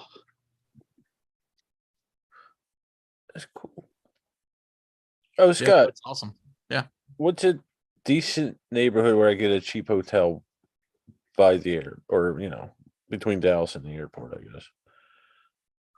Cheap hotel in between. All right, I had a small dog trapped in my Hmm. wife's I office. have Or to in think about that. in Dallas proper, just In Dallas? yeah, wherever. Just not a real bad neighborhood, but I don't need to be uppity. I have the wife with me. I'll have to do some research. Okay. Yeah, I'm not sure when we're going to drive down, so I don't know if I'll get in Wednesday or Thursday. Yeah. But But you don't want to stay at the hotel in the airport? we got the hotel for Thursday. Oh, but got I'm it. saying But you want if you get there early. if we get there Honestly, Wednesday. there's probably some stuff outside the airport that's probably just fine. Okay. Right. Yeah, like Like, if we're just whatever- me, it'd be a Motel 6 or something. But Yeah, I don't. I yeah, think there's Jen's a probably little something iffy. like that nearby, like where the old BGG con was. Do you remember where that was? That's the only one I've been to.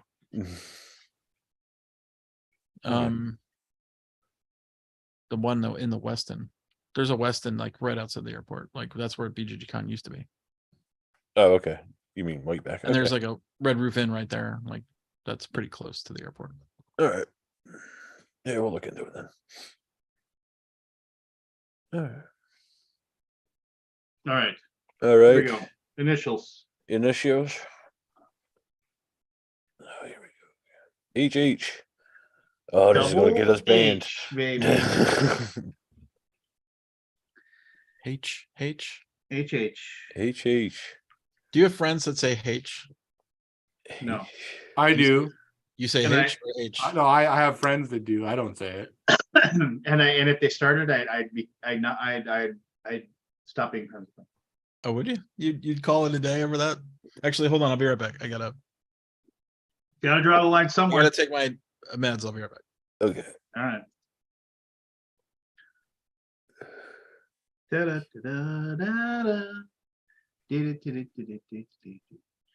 If you're ever like typing in the dark and you hit F12 or whatever, instead of like you hit the button that you think you're hitting escape, but instead you hit the button that pulls up the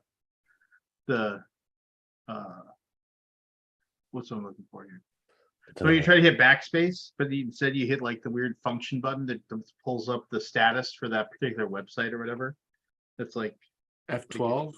I think it's like F12. It freaks me out every single time. Like, what is that? Oh, that's what Mhm. It's the coding screen. yeah, the coding screen. And I was like, what the? Oh, that's what that is. Da-da-da-da-da. So should I stay in so I was just telling these fellas that I got an invite to the Critical Role anniversary party in LA in a few weeks. Why for? They're having an Why did I anniversary. get it? Yeah. I can't really say. You can't say. I can say soon, but I can't say yet. I know a guy. He knows Anyways, a thing. so I'm wondering, is motel like too skeezy or what? Or should I do hotel? When I went to Columbus, I stayed at a Motel 6 and it was fine. Yeah, my experiences with them, it really depends on the area, of the True. city, not only cheaper hotels, but any hotel. Check out the area. Yeah.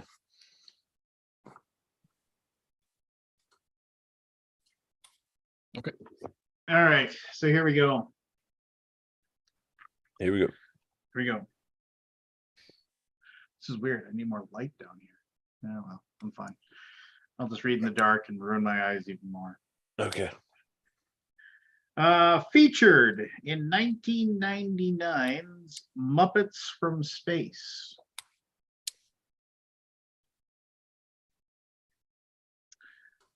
Most commonly connected to the colors red and yellow.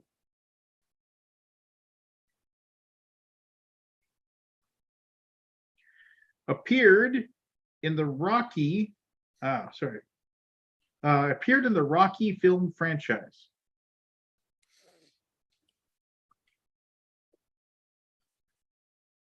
His first name is Terry.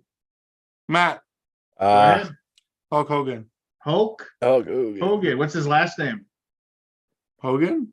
No, Terry Bollea. Yeah. Oh, right. Yeah. Terry Bollea is his last name. I remember that from The Nanny. Yeah, no. I'm listening to the Death of WCW book on tape, narrated by the author. And I mean, it is, if you watched wrestling in the 90s, oh my God, is it just hilarious how poorly that company, WCW, that billion-dollar company, was run at the end.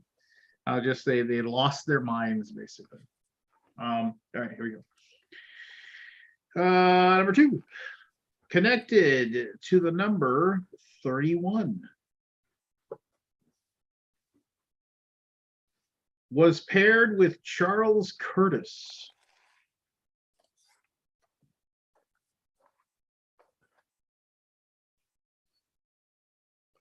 A song with his name in the title was cut from 1982's Annie.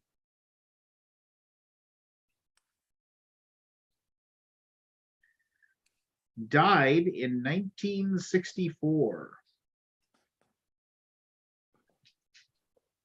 Matt? Go ahead. Herbert Hoover? Herbert Hoover is correct. Well done. Yeah. The 31st president of these United Where's States. Grant when you need him? Where's Grant?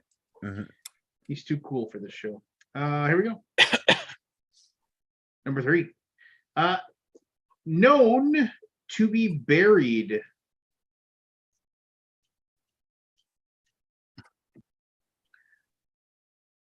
Connected to Guy Pearce in 2007 and Tony Curtis in 1953.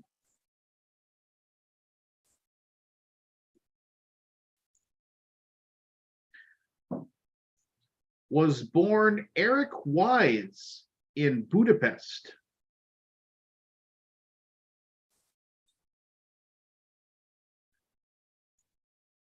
Died on Halloween in 1920. Go ahead. Howard Houdini. Harold Houdini, or Harry Houdini. Harry. Yeah. Well, yeah, there we go. Well done. Well done. What was the Scott, Guy Pearce? does your microphone work? What were you saying, Matt? Check. What was Guy Pearce related to? He played him. In What? I forget what movie it was. Yeah. What was the movie? I seen it. Yeah, I saw it too, and I can't think of that now. All right, doesn't matter. Yeah. Here you go. Connected to marketing. Connected to socializing. Barry. Go ahead. Hugh Hefner. And Oh, really? good guess. Good guess. That is a fabulous guess. Now everybody writes down Hugh Hefner. I had it in my back pocket. Number 3. Did it. Known for naked ladies. No, known for discounts. Oh, I know. I think I know what it is now. Connected to time. Matt, Matt, the happy hour. happy hour is correct. Is correct. It's a little bit of a misleading one because hour you don't think of age, right? No, that's true. That's true. I do remember.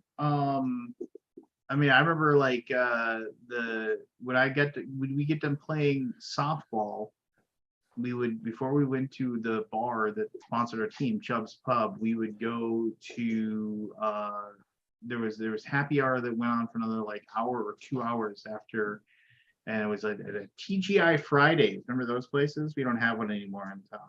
Like the TGI Fridays, and we go there because they have half price apps. We go there and grab a beer and load up on some mozzarella sticks or something, and then head out to the bar.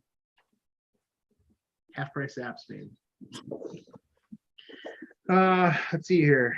Number one. Featured in 2000's What Lies Beneath.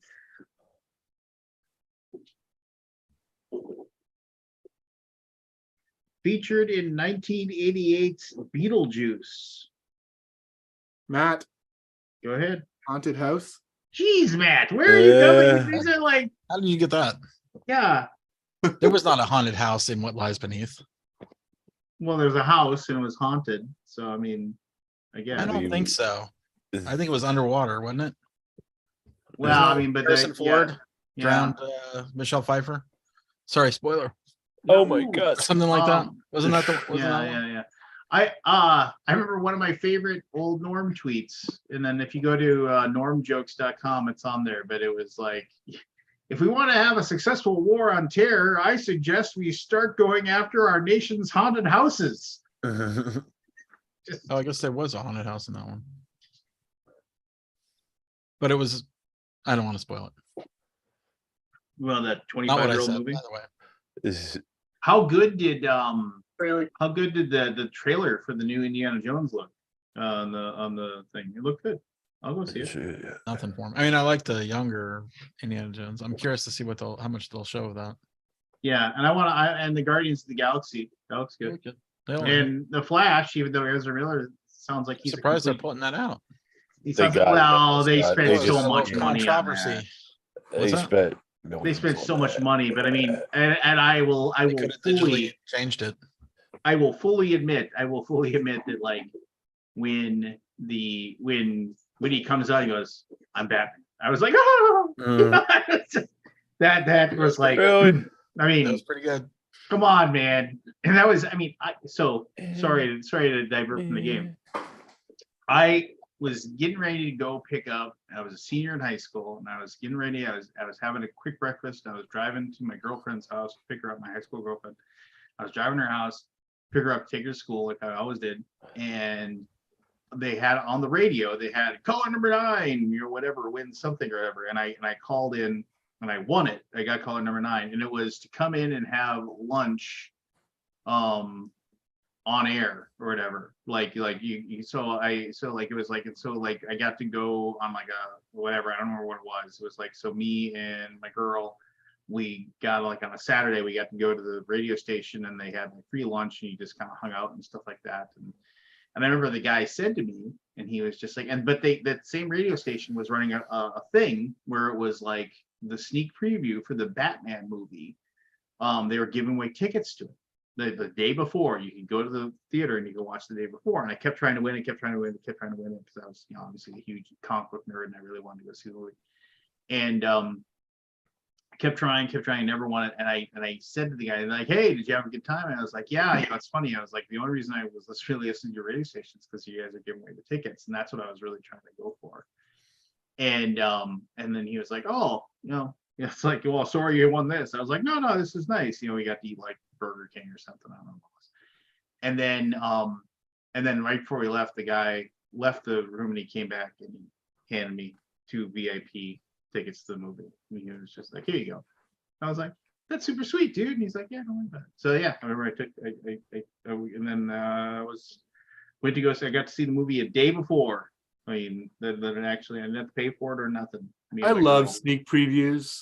I used Yeah. to work in a movie theater. We used to have them all the time, but the reactions, because they're packed houses, the reactions are so much more genuine and amplified from the people beside you and around you. It's great. The energy in those rooms are awesome. And I remember it was so weird. I remember like they did the whole thing. I remember it was weird that Jack Nicholson got first billing and Michael Keaton was second. I remember. And then it said songs or whatever by Prince. And I remember the crowd booed. It was weird. It was like Prince hadn't, I don't know, reached his renaissance at that point or whatever.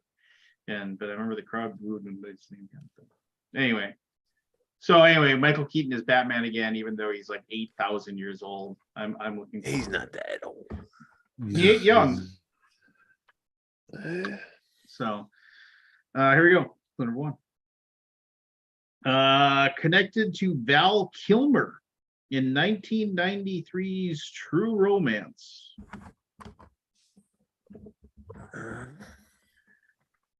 Released in 1956.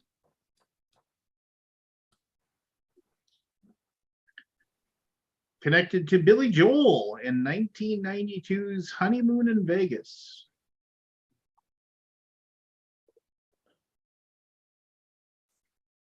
Mentions Lonely Street. Matt, Go ahead. Heartbreak Hotel. Yeah. Matt's just running away. He's running away with I it. knew it was Elvis from the first clue, but I didn't obviously get the clue. Yeah. Val Kilmer was Elvis, and Yeah. I didn't remember that. And you never see his Neither face. did I. You never see his face. that was really good. And yeah. And Brad Pitt plays the stoner on the couch. Yeah. Was Bronson Pinchot in that?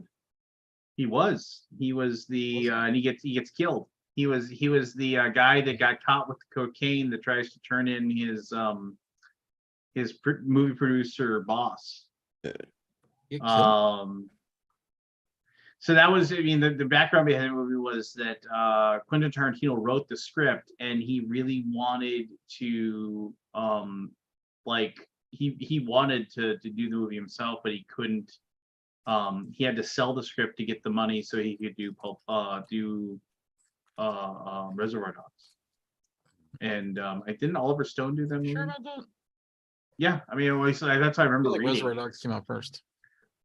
Well, yeah, but The script was he had to sell the script so he could actually do the movie or whatever. And so because he really wanted to do that. And I think True Romance is a pretty good movie.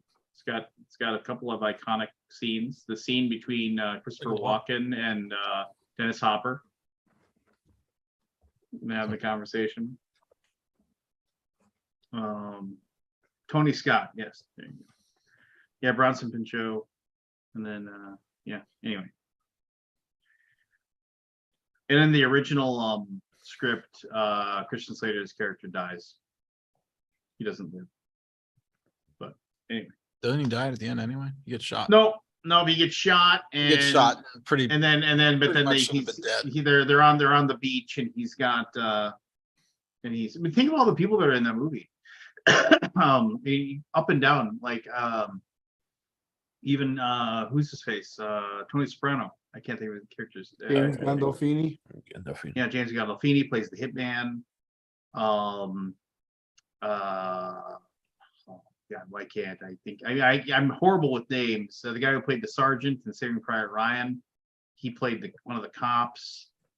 Neil McDonough? No, Tom Berenger. Not Tom Berenger. I can picture him. I can't place him. Tom Sizemore. Tom Sizemore. Yeah. Yes, that is correct. Mhm. And then even the actor that played the movie producer, he's kind of he's a that guy actor. You see him and stuff, and you're like, hey, it's that guy. Dennis Hopper, Christopher Walken, Brad Pitt, obviously Christian Slater, who what's he doing now? Who knows? And then Gary Oldman played the drug dealer guy at the very beginning, or like the pimp that Christian Slater goes to get her stuff from him or whatever. So yeah, I mean, like up and down. I'd have to watch that movie again. Yeah, Although I mean- You watched it. Will it hold up after 20 years? I don't know. It's been several years since I've been a watched while. it. But they like when so the weird connections between movies. Did you see that the like when they go to get when Christian Slater goes to get food for them and then she gets beat up by James Gandolfini and she eventually kills him back at the hotel. He goes to Big Kahuna Burger to go get Oh their yeah, no, food. it's in the Tarantino verse. Yeah, There's yeah, all kinds of stuff. yeah. But yeah, good stuff. Anyway, here we go. Clue number 1. Commonly seen near an animal. Connected to Washington Irving in 1820.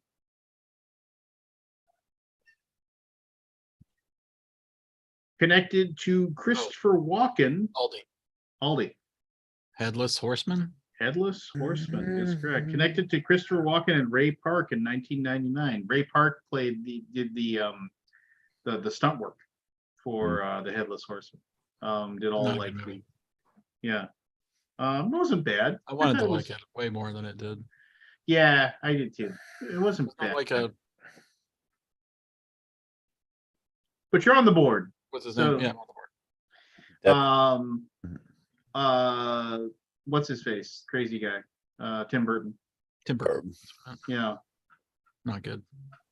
Yeah. Wasn't it Legend of Sleepy Hollow? Was the name of the movie? Yeah. Something like that. But Winona Um, was in it too, right? Yeah. It was at the beginning of the I'm Johnny Depp and I'm gonna make crazy movies Yeah. phase. Oh, I don't know. Was it? It was in that phase. Edward Scissorhands. Well, no, I mean now he doesn't do anything but Does it crazy make billions and on Pirates of the Caribbean? Yeah. Yeah, I mean, yeah. Here we go. Clue number 1. The modern version debuted in the 1950s.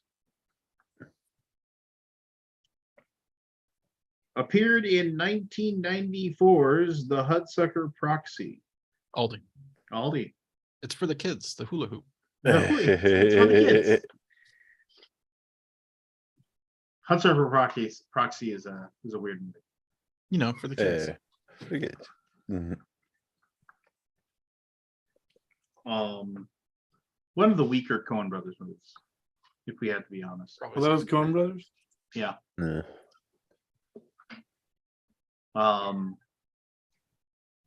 Yeah, I'm still waiting for another good banger from them. And so I did watch Big Lebowski again for the first time in like probably 6 months, and that's always enjoyable. So Pretty good movie. so good. And like I said, I mean I remember I went to that movie twice in the theater because I loved it so much. Which is a weird movie to go see twice. Usually you go see like an action movie twice or something like that. Something like that's a spectacle on the I saw it screen. in the movie theater or if I saw it on video for. I feel like I saw it in the theater, but I don't remember. What Yeah. year did it come out? Whatever. Keep it on. 1990. Would have definitely been the theater. I went to the movies a lot back then. God, I'm gonna say it's 96. Somebody look it up. Put your I guess had in. to have seen it in the theater. Somebody, but I mean, I'm guessing 96, so right around there is when they did it. And just like, the Chinaman peed on my rug, Walter. It's like the Chinaman, please. Not the correct nomenclature. He's not a guy who built the railroads.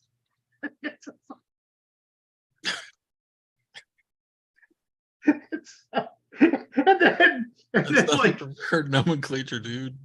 yeah, and then like the next scene, when the real Big Lebowski says, "Did I blame anyone when some Chinaman shot my legs up?" He just like dies. Lebowski was 98. Thank you. Yeah, just oh god, that movie's just. I mean, I sit there and I just giggle the entire time while I'm watching it. This is a good movie. I I want to play that. There's a Big Lebowski pinball machine. I need to try to find that. Play that. Oh man, yeah, you got to find they that made so a- when they I made come a and pinball. visit you, I can play it. Not supposed to be good though. I mean, it's supposed to be Huh? kind of good, but not good. Not good. I just over the line. I just want to play it. Yeah. Oh, God, it just so good. I can get you a toe. Fucking amateurs. Fucking Just what do they want? Nothing. oh, that's won't he get upset? Oh, that's Uli. He's he doesn't care what he's a nihilist. It must be exhausting. Looks exhausting. Just floating in the pool and a bottle of Jack Daniels Yeah. floating in the pool next to him. All right. I'm gonna go find a cash machine.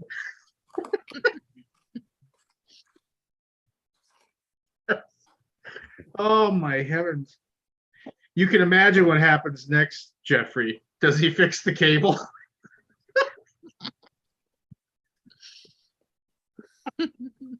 I'm sorry. I just feel like I need to watch it again now. Whew. Make a mean Caucasian, Gary. Have been around for centuries. Connected to Steve Carell's 2018 film, Welcome to Marwen. Never seen that. Mentioned in Lana Del Rey's Summertime Sadness.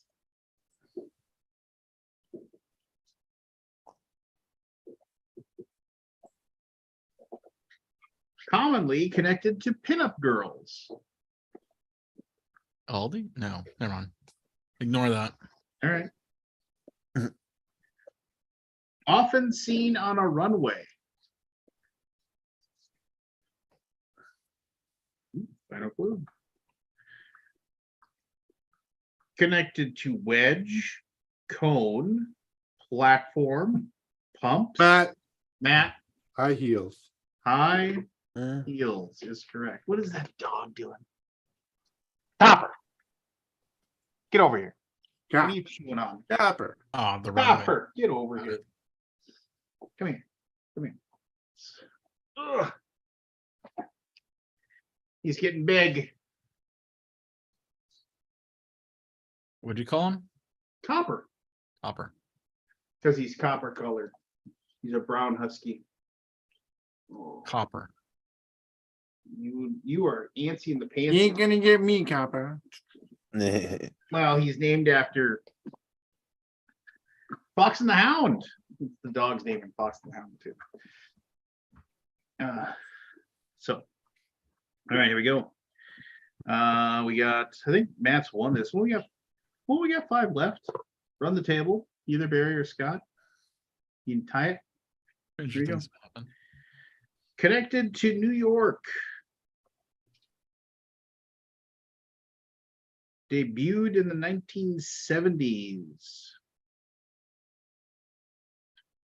Connected to 2005's Hustle and Blow. Hustle and Flow, sorry. Matt, Go ahead. hip hop. Matt wins. Oh, Matt. So What do you want boring. tonight? I Jesus. gotta redeem myself for the last last 4 or 5 Won the rounds. last one, didn't you? No. No, let's play out the string. There you go. Was nominated for Worst Supporting Actor at the 30th Golden Raspberry Awards. Worst supporting actor. Commonly went by a 3-letter nickname.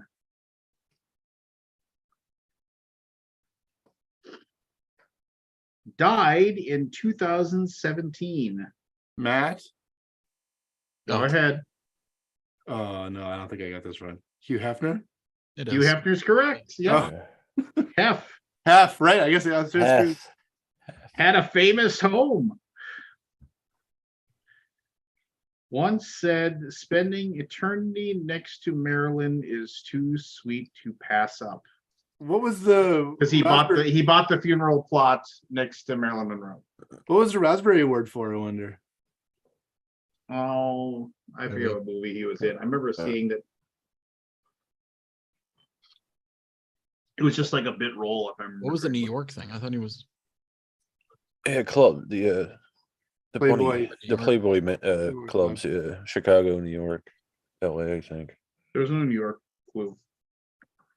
It's like the first or second one you said. Oh, the first Was clue? nominated for the worst supporting actor. Oh, the New York Commonly thing. went by a three-letter name. Died in 2017. Had a famous home. Once said, "Spending eternity next to Marilyn is too sweet to pass up." And founder of Playboy.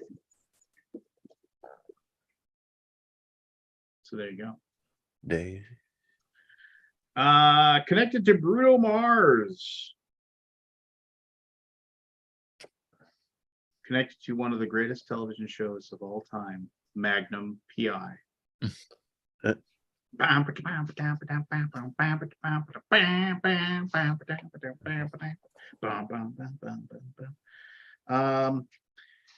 Connected to a 2001 Ben Affleck and Kate Beckinsale film.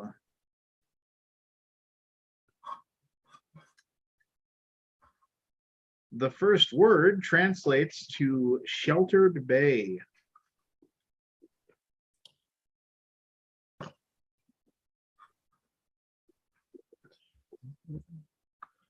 Bet was frequently connected to NFL's Pro Bowl.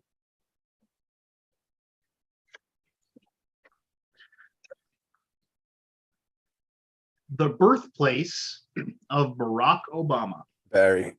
Barry. Honolulu, Hawaii. Honolulu, Hawaii is correct. That's I almost said another one, but okay. You go like I said, Magnum PI. Go watch. You know, the have you all seen the fun. sunrise? good. Have you seen the sunrise episode part 2? When the I mean it's a little corny. There was a whole like Manchurian Candidate kind of like brainwashing that this Russian guy did that because I was when the Russians were evil. But and the whole purpose behind it is like that he actually killed one of their friends in Vietnam, and so then they waylay his limo as it's leaving town, and then he follows, and then Magnum PI ostensibly goes there to kill him, and then he walks him out into the Hawaiian jungle, and then he goes through this whole process, and then he's like Magnum, you're not going to kill me because you're American, you're too good, you couldn't kill a man, unarmed man, whatever. And then he says, and so he gets up and he turns around, he starts walking away and says, Ivan, did you see the sunrise? He's like, yes, Magnum, I did. Why do you ask?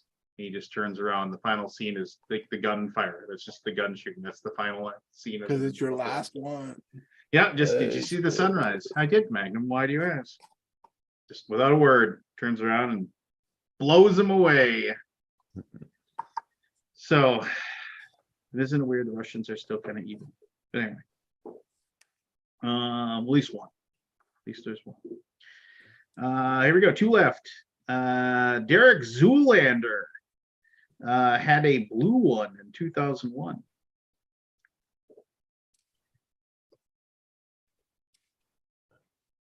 Emmett Burkowski had a red one in 2014.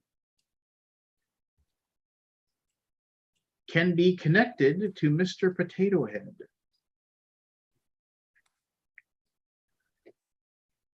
Featured on Bob the Builder. Barry.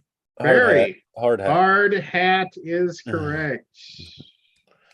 Here we go. Last one. Can be connected to. Yeah, Mr. yeah. Potato. That was That's what it was. Features supervision. Features adjusting. Features patience. Often connected to drug addicts.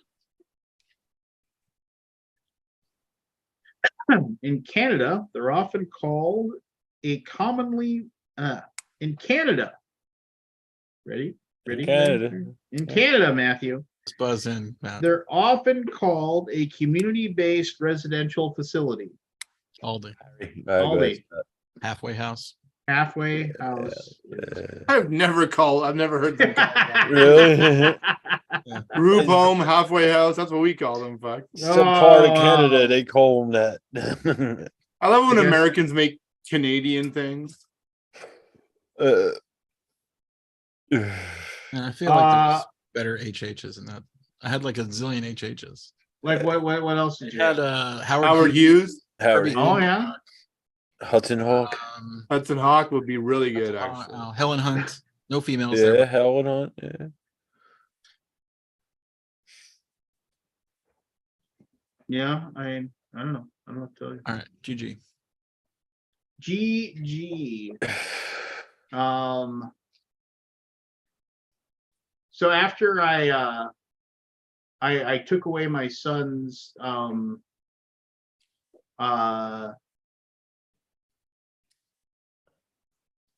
no backsies as far as the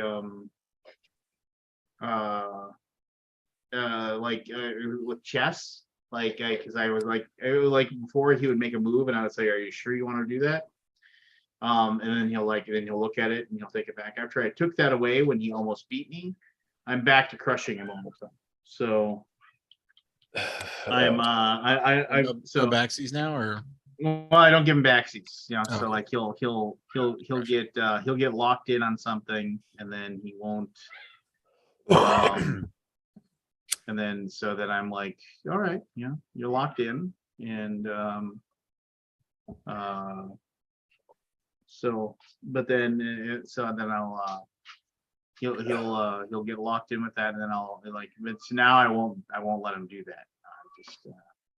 I will prevent him from getting a backseat. I played a game this weekend that I thought I would like, but end up not liking. Which is Dale of Merchants. Gale. It's got Dale and Merchants. Yeah, Dale. I played that at least once. If I remember correctly. Now we didn't play it correctly, maybe. Meaning, it probably has a suggested starting set of decks because you pick N+1 characters to play. They're animals. Fantastically drawn, amazing artwork, very clever stuff. And we just picked random because I just jumbled it all together and we just picked some. And then the guy who won the game didn't use a single power in the game, which makes no sense to me. That why would you? I mean, I feel like you should at least try to use one power in the game to win. Like the fact that he didn't use any made me wonder, why did we bother playing with the power? You know what I mean? Like, Right, yeah. like the powers I was using were somewhat powerful, although I didn't feel like I really used them to any great effect. But they did. My friends have a really good critical eye on games that, like, after the one play,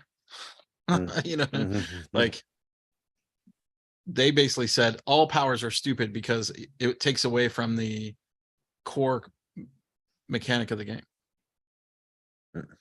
And I had a hard time arguing because one of them didn't use any powers and ended up winning. So me trying to use all the powers possible wasn't even close. Right. Do you guys know this game? It's a deck builder. And you're basically trying to build sets. Starting with one of a kind, then of a kind to add up to 2.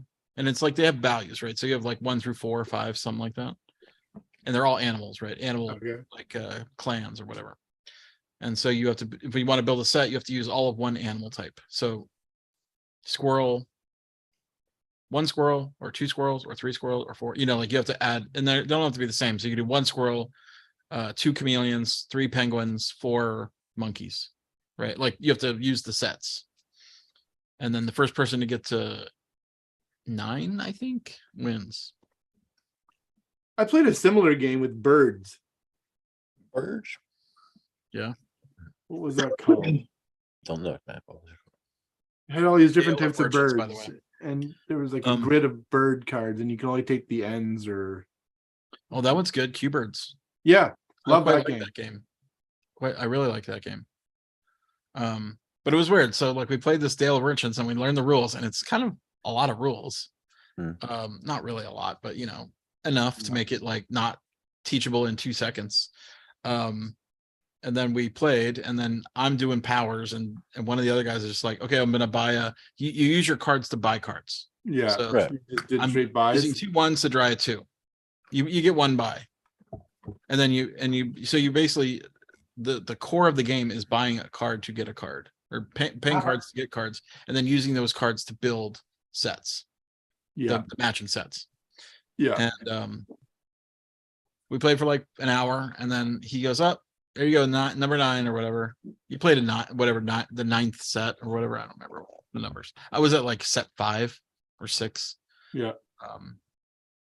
And like I go, what did you use any powers? Did you have any abilities? He goes, no, and not a single one.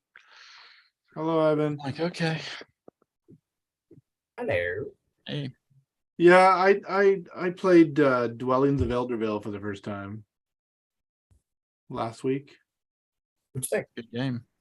It was I mean, it was all right. It was like I'd played a couple rounds through of Andromeda's Edge. It was kind of like the same thing, same game. I believe it's derived from the same mechanics. Yeah. And it was, Like you I mean, play it a was all worker, right. and then when you retrieve them, you get stuff, I powers. came in last, but that's not unusual for me.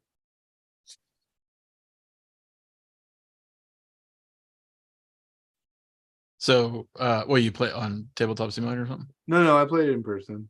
Oh, Andromeda's Edge, yeah. Tabletop Simulator, yeah. Oh, okay, I was about to say. But Dwellings is in person. Did you play I've with never- the dolls that yell, that scream? They make sounds when you. I heard they If you have the deluxe one, yeah. Yeah. I've never played Dwellings, but I've played Andromeda's Edge live.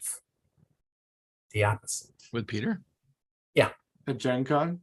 I think it was Origins. Wow, a year ago. Yeah, here we go. What the freaking Oh, look, you know so much. I liked it. Okay. I thought it was fun. I'm turning into a pumpkin.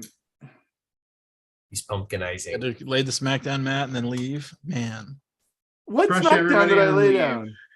just like something I can't remember. What's the line from Rounders? So unsatisfying. Oh yeah. So unsatisfying.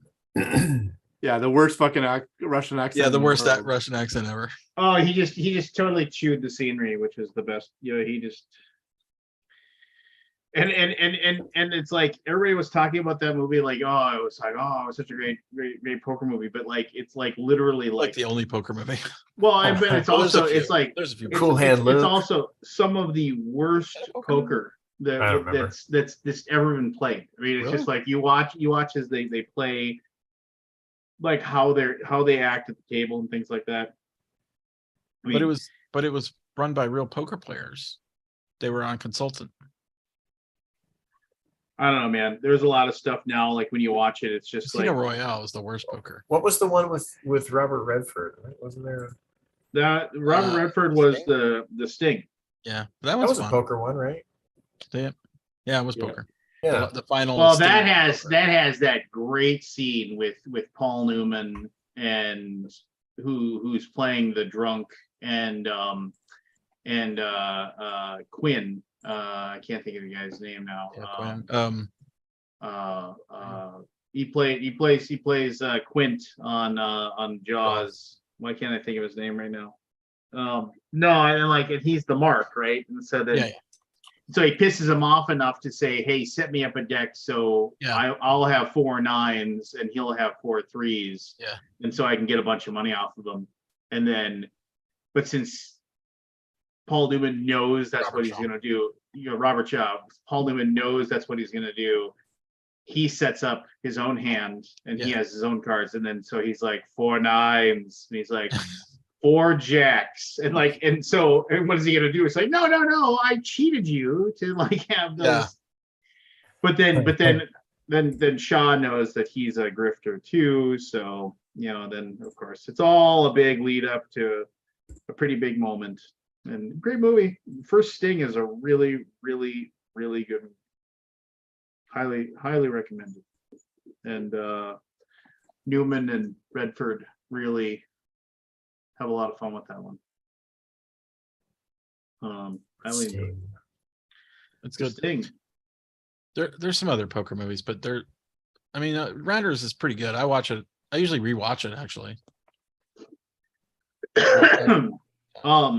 Yeah, I mean but for a poker movie, it doesn't have a lot of poker. Has enough. I mean, but I guess what if you else want do to you watch, if you I want to mean, watch poker, you can sit around and watch, World Series of Poker clips, right? True. So you can actually see Sure, poker. but I mean, I feel like like it's for poker movies. It's probably like it's up there. What else is there? Cincinnati Kid. So, which is okay. Cincinnati Kid, Rounders, Rounders, Sting. There's what's his name? Maverick. Maverick.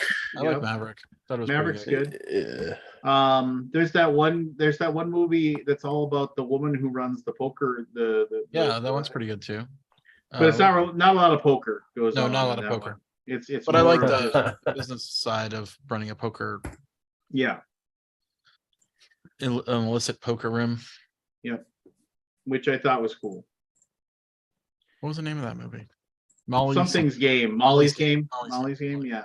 So I mean, I never seen that was a good little movie. I mean, well worth the watch, as they say. I would say, God, I can't. I mean, there's movies that like poker is a facet of it, but it's not.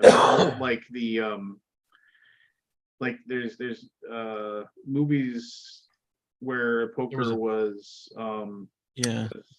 in Ocean's 11. Like you see Brad Pitt is teaching those guys how to play poker. I love that line too, where he's sitting there and like they're playing poker against all those celebrities, and then like it's a throwaway line. They make you earn it, and it's just like, well, what? It's just like, I get out of the joint and I catch you cold decking poker to a bunch of celebrities. So like basically he was fixing the game. Yeah. So Clooney would win.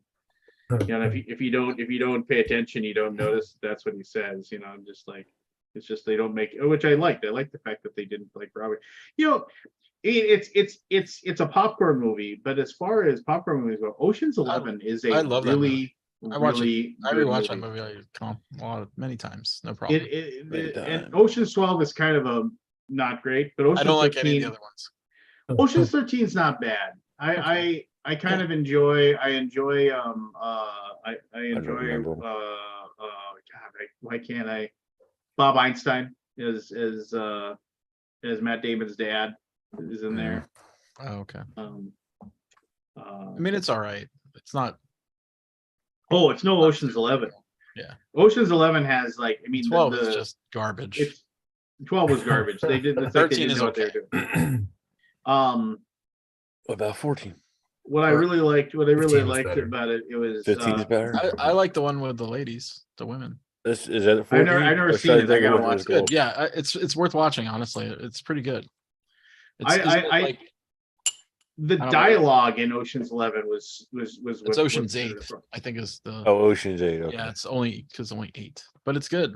I think it's good. There's so many good I like, lines. and I like where, Aquafina. She's pretty funny. yeah. Yeah, I like her too. I liked Ocean's 11. What does he say? When he sits down to like the scene with him and his wife or ex-wife and the Yeah. casino owner, and the dialogue back and forth when he's sitting there, and it's just like, I only lied about being a thief, and he's just like, and he's sitting going back and forth, and then she says, what does he say? Does he make you laugh? And she's like, he doesn't make me cry. You're just like, Roberts. Yeah. oof, that's a good line. And then I mean, he's just like, and what does he say? He comes up and he says, Andy Garcia says, yes, it's like, I wasn't aware that like felons or whatever could be on, like, and he's like, oh, I suppose I should return those towels. And he's just like, no, you can keep my towels, he says. Right? And that's, just good moment, good movie. She, And the Kabuki heist Kid is just pretty said good. Like it's a good. I mean, that's been the done. only thing wrong with the heist is nothing goes wrong. Like literally, the closest to things that go wrong is No, the hand. He breaks his hand. Yeah, he breaks his hand. That's like That's a little drama of the. That's a little drama, but that's like. But other than that, everything just goes off without a hitch. And I do like when they're sitting there, they're watching the camera, and he's just like, 20 says he shorts it. No bet. No bet. No bet. It's getting ready to watch the guy do the backflip, which I never understood. Why would he do a backflip to get? Why wouldn't he just like Front jump flip? forward? Yeah, Yeah, I don't know. I don't know. Makes Just show it off. Theatrics. It would It's have to movie. do something exciting there. Yeah. Yeah. You think real criminals are going to do this shit they do in movies? Yeah. They do backflips. I know that. Yeah. I was watching this thing about a guy that he specialized in armed robbery, and it was just like one of those documentary things. And he specialized in armed robbery, and he robbed jewelry stores because he said that was like because he said you could. I always thought you think about robbing stuff. He said, but like it's like you got to have a way to sell it. It's like if you rob, and so because he had a fence that could move diamonds for him. Like that's what he would rob. And so he talked about his process that he'd go through, and like he'd look for jewelry stores that like were facing east or west, because then the sun would be hitting the windows perfectly. And so like if he was doing something inside, it'd be difficult for people to see what was going on inside if he was robbing them. It was like all these things that he would do. Like he would show up like he was a contractor working, and like he'd go in there and he'd buy like something like there was several $100s in cash, and then he'd kind of ingratiate with people, and then like he'd ask, oh hey, do you have a bathroom I can use? So then he'd be allowed to get in the back to go to use the bathroom after he'd spent like a couple $1,000 there buying like a bracelet or something. And so they feel fine with that, him doing it, and so he'd get a good layout and everything like that. And it was amazing. Like he just talked about how, it was really easy, to like get away, with like tons of money in like in gems and jewelry and stuff like that, because it was easy to get rid of. It didn't weigh a lot. He said, I hate watching a heist movie and you see people carrying, cash is king. It'd be great. But he said 10,000, it's like he's like $100,000 in cash weighs 40 pounds. Yeah. You see these guys lugging these things like they're nothing. He's like I've got $750,000 worth of diamonds, and I've got it in a pillowcase. He's just like so and that's like it's like nobody's running down a documentary or something. Yeah, it was just it was on YouTube. It was I'll find it. I'll have to find it for you. There's a YouTube show from Vice that's based on like crime, but like white collar, like counterfeiting. Yeah, white collar. I don't have to, but there's like and I can't find it anywhere. It's like it was an interesting. I caught one like segment of the counterfeiting, and I wanted to see the rest of it, and I cannot find it. Maybe they took it down on anything. It's not on any streaming service or anything. It's like it's some Vice show that did true crime stuff. Yeah. People have a fascination. Kabuki Kid says 100,000 in hundreds is 22 pounds.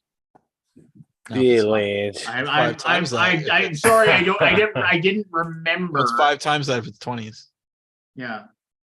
Or 4 times, 5 times. I don't do math. 5 times. Don't need it. Don't care. Kid says it's $200,000. Yeah, just like pedantically yours, Kabuki Kid. If it's 20s.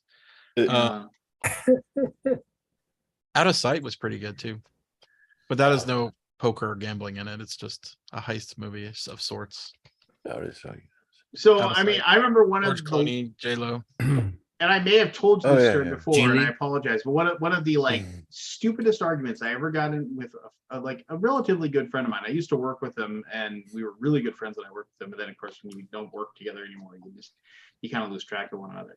But I remember we were playing poker. We always used to play poker at my apartment, and then Ocean's 11 was on the not the new one. Then I got knocked out or whatever, like $10 little sit and go tournament we were playing, and then I was there with another one of my friends and the other one, and so we were talking about it, and both me and my buddy, we used to like cinephiles, we watched lots of movies, and we were talking about the original, and then this other guy, he was like, oh yeah, I've seen the original too, I really like it, and we were just like, and I don't want to spoil anything, but like if you know how the original Ocean's 11 ends, it ends in a very specific oh my gosh moment. And we're like, yeah, the ending though. And he's like, oh yeah, the ending. And you could just tell he hadn't seen the movie. And he was just like trying to like just, and it was like, and then we're like, well, what's the ending? And he's like, oh, I don't really remember. I was like, if you've ever seen the original Ocean's 11, the ending is like incredibly, it's like the Italian Job, original Italian Job ending. Like the ending is like almost better than the rest of the movie. It's like the way the movie ends is stupendous. And it's just kind of like, and I was just like, you haven't seen the movie. And he's like, no, I totally have. And I was like, no, you haven't. If you've seen the movie, you know how it ends. It's like, and we had to, I remember just getting like a stupid, like 10-minute argument. Well, I mean, you want me to spoil it? Do you care? Oh no. Well, whatever. Okay. Yeah, I don't care. 7-year-old That's movie. Well, no, I mean, basically, they lose the money. Yeah. I mean, they go through this giant process. It goes off without a hitch. One of their guys actually he's like an old aging guy, and like he's been talking about the fact that he has heart trouble, and stuff like that. And then he actually dies. So like they split up, and he's like walking away, and he has a heart attack and dies. And so then they're like, but since they stole like a gajillion dollars from these casinos or whatever, like Las Vegas is shut down. Like you can't leave town. You like, if you're leaving town, they're checking your suitcases and everything like that. And they're like, how are we gonna get away with all this money? And the guy says, well, we're gonna put it in his coffin, and then we're gonna ship his, and then we're gonna ship his body home, and then whatever. Well, the thing was, he was having argument, like one of the reasons why he wanted to do the heist was because he wanted to give the money to his kids, because him and his wife were getting a divorce. But so then they go to his funeral service, and they're thinking, okay, we're gonna like go there, this funeral service, and his wife says, yeah, we're having him cremated. And they're just like, and then they're sitting there, and all of them are standing around there watching as they're pushing the body into the crematorium, and they can't say anything. No, wait, we have to get millions of dollars out of there first. So they have to stand there and watch all the money get burned up. Yeah, I forgot about that. I can't remember movies feel like like that that's you been do, done. Lance. Yeah, I don't remember movies like that. Like that. I can't. Well, in 1956, or Yeah, whatever, when the movie it's came a out, 70-year-old Maybe not been done movie. before. Maybe not been done before. That probably was, but that made it popular. Yeah. So it was a good moment. Good. You know, I watched that. did you one cool little factoid about Ocean's 11 is when you see Brad Pitt, you see two things. One, you see he's got a tattoo. He's got a tattoo, and you can only get to see a little bit on his arm when his sleeves are rolled up or whatever. The tattoo is the exact same one that George Clooney's character has in From Dusk Till Dawn, as the thing. So they did that on purpose, that he'd have the exact same tattoo. If you haven't seen the movie From Dusk Till Dawn, the other cool thing is that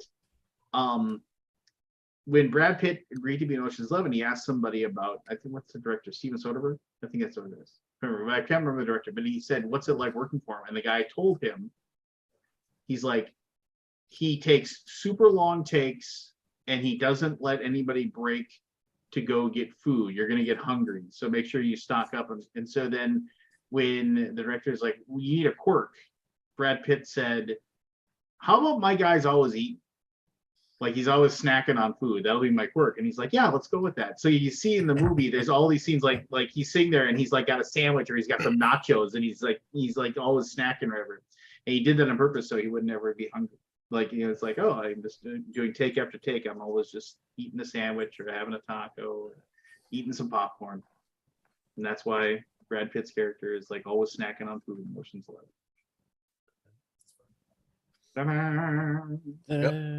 Worthless factoid that doesn't do anything anybody any good. Perpetuated in 3 and just it became annoying, honestly. But 3 was just, I don't know. Yeah, I can't. I know I've seen all of them. I just can't remember them. Yeah. Definitely did not see that. 3 was with Pacino. He was like the bad Yeah. He was the casino bad guy. operator that screwed over Was it Andy Garcia? in one of them? He Andy screwed Garcia was over. an ally in that movie. Yeah, he was, you know, he goes, that monstrosity's sun shade is blocking my swimming pool or something like that. Yeah. It's just like, what is that line from Ocean's 11 when he's like Saul or you know it's like are you Don't talk are to you me in gonna that tone of voice. yeah he's like you know he's like, can we have the room? And the tailors leave and he's just like, you know, are you good, can you do this? And he's like, Daniel, talk to me like that again, you won't wake up in the morning. He's ready. Oh, and then like one of my favorite scenes that you don't notice is like they sit there at the dog track. He's sitting there with Brad Pitt, and then he's like sitting there and he's talking, and they go through the whole scene where he's like, my doctor says she has some vitamins, so you can take some vitamins, you know, because he's eating the oranges, or whatever. And he's like, it's like your dog's not doing well, and he goes, he always breaks late. Everybody knows this. So then he tells the thing, and there's the music, and they leave.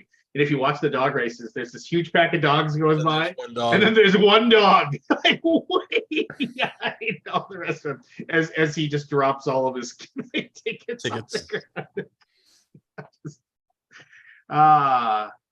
It's a really, really well made movie. Just perfect cast. That's why 13 was, or 12 was so disappointing. Oh, it was. I remember, like, I went to the movie. I was like, I went to the movie theater. Yeah, I was we're yeah. we're ready for a good movie.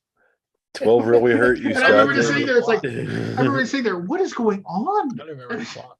Just 12 really hurt you, huh, Scott? Yeah, 12. I mean, I feel like maybe it's got some redeeming qualities. I'm sure it's got something.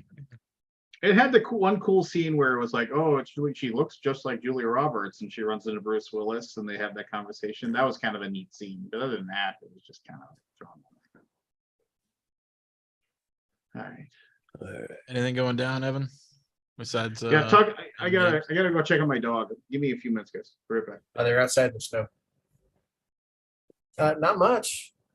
Playing, just got back from band practice. Planning to work on some board games tonight, you know?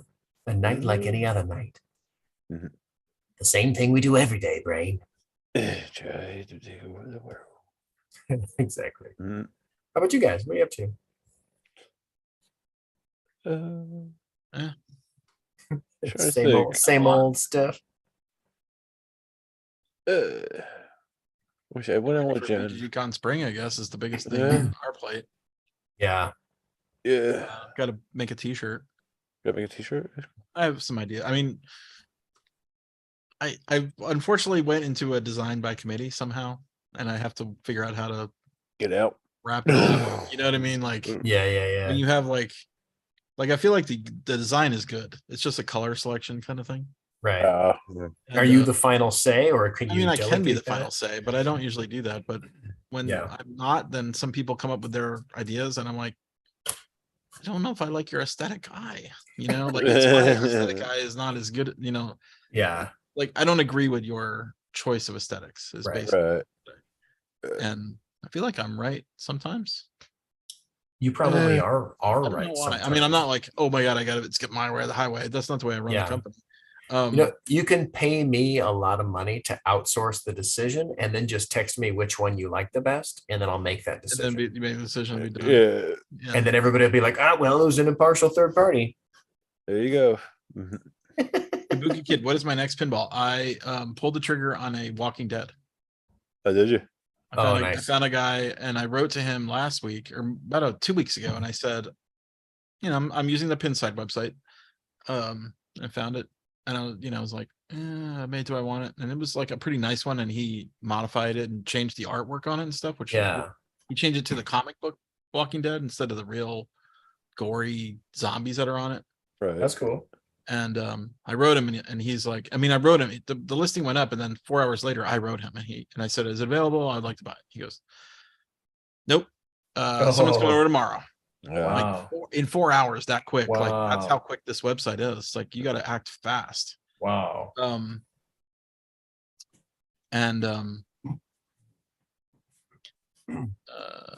I said, okay, well, if anything changes, let me know. Yeah. Well, he wrote me back Monday Mm-mm. and said, "Do you still want it?" I was like, "Yep." I go, "What happened?" He goes, "Well, I gave the guy 3 chances and he stood me up every time. So moving on." I'm like, "Yeah, that's probably a good idea." I would have stood him if he stood me up once, I would have been like done. I wouldn't have made concessions to accommodate him 3 times, Yeah, 3 times. especially setting your schedule to let him come over. Like that's different too, right? Like coming over is like clear your schedule. The guy's gonna come over and buy it and move it. Like you gotta get ready to do that, to do the deal, right? Yeah. 3 times this guy got ready. He didn't come. So I'm like, good, his loss. Yeah. Anyway, Wow. So you got it. yeah, 15 pinball machine. It's actually 16 now, Castelli. I'm so it's such an addiction now. I'm like, I feel like it feels How like many? a board game. It feels How a bit many? like a board game addiction. Oh, it'll 16. stop sooner, Scott, because you're gonna run out of room. I'm already out of room. 16. Wow, that's awesome. It's a full room. That's amazing. Yeah. Dude, if I ever come over, Yeah, you I should. want to go in. Yeah, if we have to try to figure out the problem is BGG is so good that we don't really want to leave. Well, yeah, Mhm. that's true. We'd have to figure out like another time. Yeah. But yeah, who wants to? I'm not gonna leave in the middle of the night No, to- yeah, that doesn't but, make any sense. Yeah. Plus, yeah, That does sound awesome though. because it's far. A It's room not. full. Well, it's not that Yeah. far. It's like 20, 30 minutes. Yeah. So it's like yeah. an hour round trip. It's plus, not convenient. Like you're not gonna use BGG Con Yeah, time that's fair. to play pinball. That's fair. Yeah. Still sounds impressive and cool. I'm addicted to it, and it's just they are like board games to me because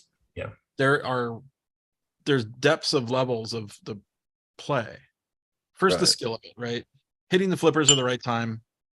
That's a skill. Like you're not automatically good at pinball. You think you are, but you aren't. Right? Like when I was a kid, I was not good, but when I'm an adult, I was like, well, I'm probably better at pinball. But like, no. Yeah. There's definitely some serious skill involved. Yeah.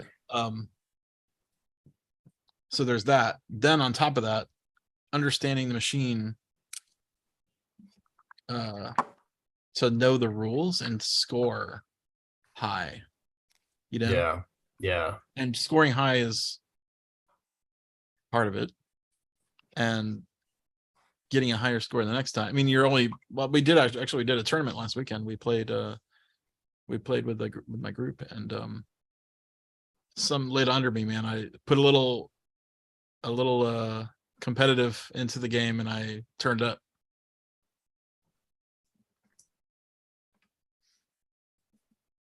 Yeah. I laid down the law. Yeah. And So you're like, I smacked him you're down. like, what now? So do you actually Which spend I'm not good at, really not that Yeah. good. Do you spend significant time like actually playing those games, or are they? No, it's not. I mean, because I don't. It's in a different place than where I live. So Oh, okay. Michelle said, "Hell no." Hell they take up a lot of space. Yeah, they do. They do. If I had a basement, it'd be really cool. Yeah. Right. You When don't I- have a basement either, Scott? No basements in I Texas. miss basement. Well, we do have a basement actually, but it's not what I would call like a standard basement. It's like half. You got some crawl part of space. the house. right. Oh, okay. No, it's not a crawl space. It's I a get room you. below ground, but not I get what you're saying. really a basement. Yeah. When I was a kid, we had one pinball machine, and it was the Creature from the Black Lagoon. Yeah, you mentioned that. Oh yeah, yeah. It was a lot of fun. I still never got any good at pinball machines, so it didn't help me none. But And they're all different. All the ones I have are like vastly different from each other. right. Oh, of course. Yeah. Well, I mean, you just click the button and, you know, bounce it up there. No more to it. Shove it really hard. And you time I it. think a lot of people are timid to nudge a pinball machine, but I don't think you can play well without nudging. I think it If is you an just important play part. pinball Yeah. without nudging, you're up to the whatever the ball is gonna do. Like Right. if it goes to the sides, that's your fate. But sometimes you can give it the right amount of nudge and it will deflect it in a certain way and you don't drain out. So that is a skill. Perhaps. Perhaps. Perhaps. Dun, dun, dun, dun.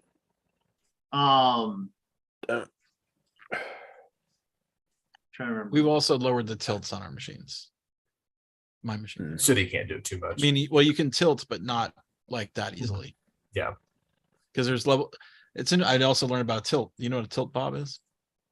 Is that just like a thing that? It's a little pendulum sitting in the machine Yeah. that has a ring around it, and if it makes contact, obviously that's a Oh, that's tilt. how they do it. Right. Yeah, it's like a little bobber. Like a that's little. bob. It's a little. Yeah. It's a little weight on a rod that, you know, if you jostle it.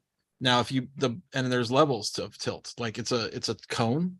Yeah. If you push the cone all the way up, you have a very small amount of tilt. Yeah. If you let it go down, you're like, you have this, there's distance of tilt, and then Yeah. The diameter increase or the diameter of radius the cone. radius the increases. radius Yeah. of the cone That makes sense. adjusts the tilt levels, and That makes sense. That's really interesting. And so with mine, I've just removed all the tilt bobs. Now they're still there, meaning there's a stick. So if you really tilt it and the stick touches it, you're tilted. It's Okay. not a zero tilt, but it's almost zero. Oh, 'Cause I just see. Like, I don't want anybody to like lose on a tilt. Right. Right. I just Gotcha. it's more fun to play like without it. I mean, you don't get good without tilt. Right. Tilt's not there. You can do some crazy stuff and get away with it. But, So now you're like hip I mean, checking it's not there, but it's there, but very light. Very small. Yeah. Right. Yeah. Whaler. Mhm. Does anybody have a grievance? I mean, I don't know. I haven't had any grievances like that. It sounded like Matt had a grievance before he left. He didn't say. No, I don't know. I was just joking. His initials were LM. I had a Um, grievance over the football game, but I already aired that. We did. Yeah. I don't know. I mean, just like I'm so disenfranchised with the NFL. I just how is it not exact? It's $1 billion thing, billions of dollars, and they. well, basically have they. I mean, I know they have these guys that they make the call when they need. It's so frustrating. so two You're things. talking about holding. So they tried But to holding. do. I didn't see any holding. They tried to do. I remember they tried to do. Pass interference, Challenges. and like literally, it was some ridiculous number, like 87% of the calls got upheld. Yeah, It was like which is also bogus, but Yeah. if they're 50-50, sure, fine, better. That's Right. better than nothing. Yeah, but so they didn't. it also just Oh. slows the game down. So then the other thing is that, I mean, like I've heard the arguments, the pass was uncatchable. Well, that doesn't matter for defensive hold. I mean, it could very well be uncatchable because the guy was being held, then so he wasn't able to get to the spot where the pass is going to be. So I mean, there's all kinds of like weird things like that where it's just like, I mean, I don't know. I mean, what do you do? I mean, like players.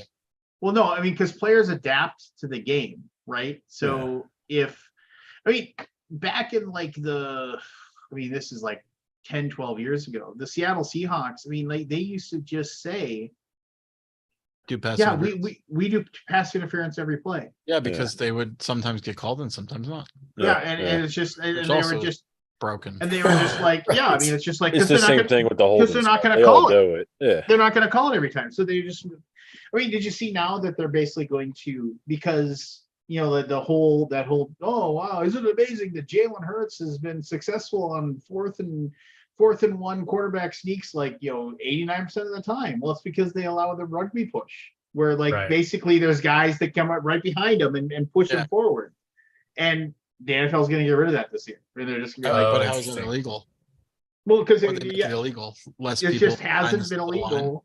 Yeah, it's just like so, Your receivers can't be on the line of scrimmage with the ball. I don't know, whatever. yeah. I I don't mean, it's just no. So I mean, Every time I tell myself I'm not going to pay attention to the NFL, and then every year it pulls me back. That son of a. well, that's Well, it's a yeah. it's a Crabs in a multi-billion barrel. dollar corporation. I mean, Yeah. why do you think It's an YouTube / Google paid a gajillion dollars? So they're basically like, oh, you want an NFL ticket? We're the only place that's got it. Yeah, that's the only way you're going to get it. YouTube, Yep, YouTube TV. is that next year? Yep. Because we're I paid definitely- $100 for the NFL whatever replay this year, and I watched one game. I gotta make sure it doesn't renew. Oh yeah, That's been one hell of a game, Scott. It lets you watch. it was a good one. Yeah. Okay. No, I mean, But I really like the NFL. I like the what's it called, Red Zone. Oh, like, I NFL would Red pay Zone for is that. so sweet. But I would Especially pay- if but I you want it play on fantasy replay. football. If you play fantasy football, NFL Red Zone. Yeah, is, Red Zone is really, and I would stay, basically lay in bed all day on Sunday and watch NFL Red Zone. Would you? I would just watch it. I like not get up. I would like wake up. Turn on Kooky Kid says her grievance is having those Jesus commercials. You know, the ones where they said, didn't let's see them. let's people be nice to each other. And she has a problem with those. So I agree with Kabuki Kid. Like, How dare they? Otherwise, I didn't see them, so I can't. money spent in an incorrect way, but whatever. Jesus is us. It's like, I mean, I don't know. That's Scott, is any Super Bowl commercial? How many millions of dollars really? was that could have been to a charity of some sort? That Well- whatever. I don't want to do. No, I'll go down that hole. I mean, it's just like, yeah, I mean, so they spent like probably 10-20 million dollars on those to like, but so I mean, do you think that they'll get 10-20 million dollars worth of good spirits towards other people out of those? What was the commercials? goal? To teach people to be decent and kind and just Really to think one that has another? any effect? I don't know. I'd like to think about it. I'm probably going to pay out the nose to. Well, there was actually, 2 mass shootings last week, so I don't know if that. I mean, there was no Last week. effect in my. opinion. yeah, last week. But I mean, Oh yeah, yesterday. no, it was like yesterday, right, or 2 days ago. By the Well, way, no. the daughter, some board game designer, was in 2 of the most recent 2 mass Wow. shootings. She Well, survived. Like the one daughter was Wow. in 2 of them. Yeah, she was in. Wow. I forget. Matt Riddle, his Wow. daughter. I don't know. I just so Wait, how is that here's my take on people that have a problem with religious ads. I mean, and I'm just like, I'm like one of those things where it's just like, don't watch it.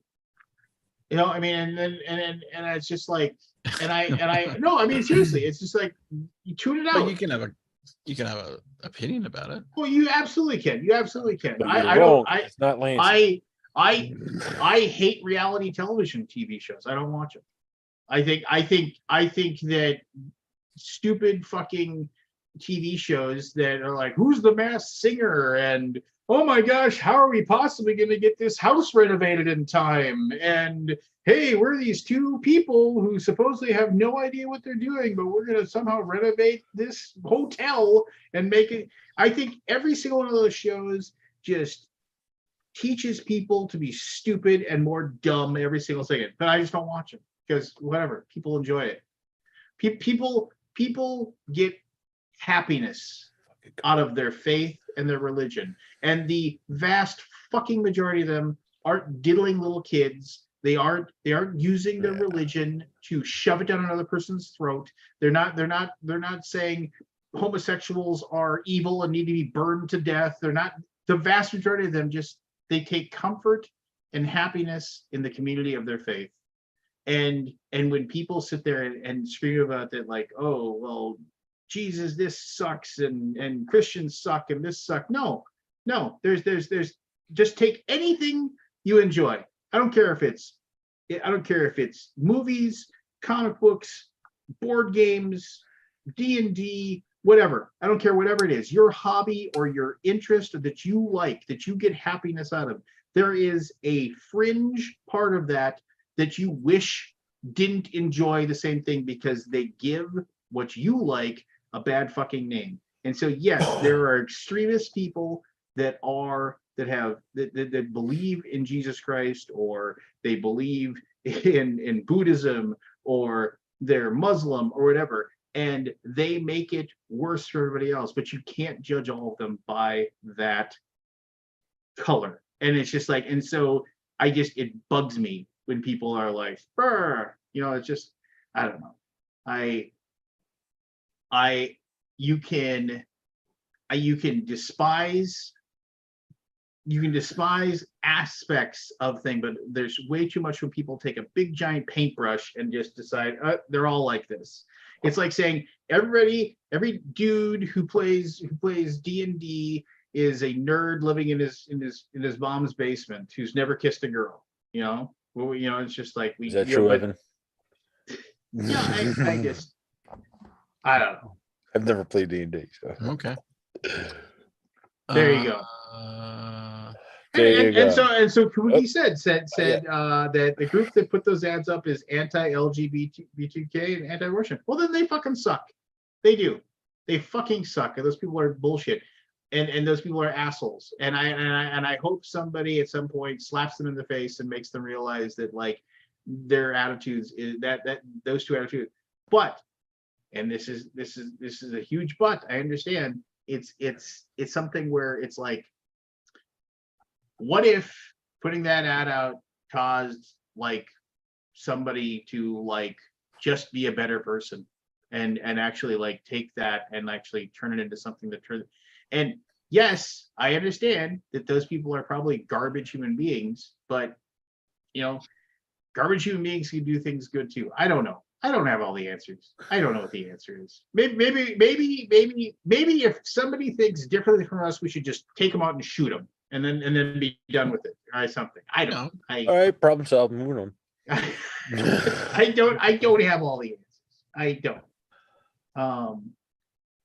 Kabuki, you're taking this as she's taking this as me personally saying that I think Kabuki feels this way. I'm not. I'm just saying that like it is very common that I find in social media where if somebody says anything Christian related, it is usually disdained, and people are like, and people get like, oh well, it's like you feel this way or that way about whatever. And so you must be one of them people that thinks that all these extreme aspects of a faith, and that isn't the case. I'm not calling KK out on this at all. I don't know. I mean, outrageous for a younger man. Yet you keep being outraged. Well, it's tough not to be, man. I mean, I can only answer so many emails about where the fuck is my game, you piece of shit. All day long. BGG thread going on too. What now? But you did a good job on answering that, responding to it. Which one? BGG thread about it. But what? Where's my game, you piece of It shit? was something like a tale of two customer services. Did you read that? Oh yeah, I read that one. Do tell, Scott. Give me an outline. No, it was like Lance can summarize. Oh, no, God, I was trying to avoid that.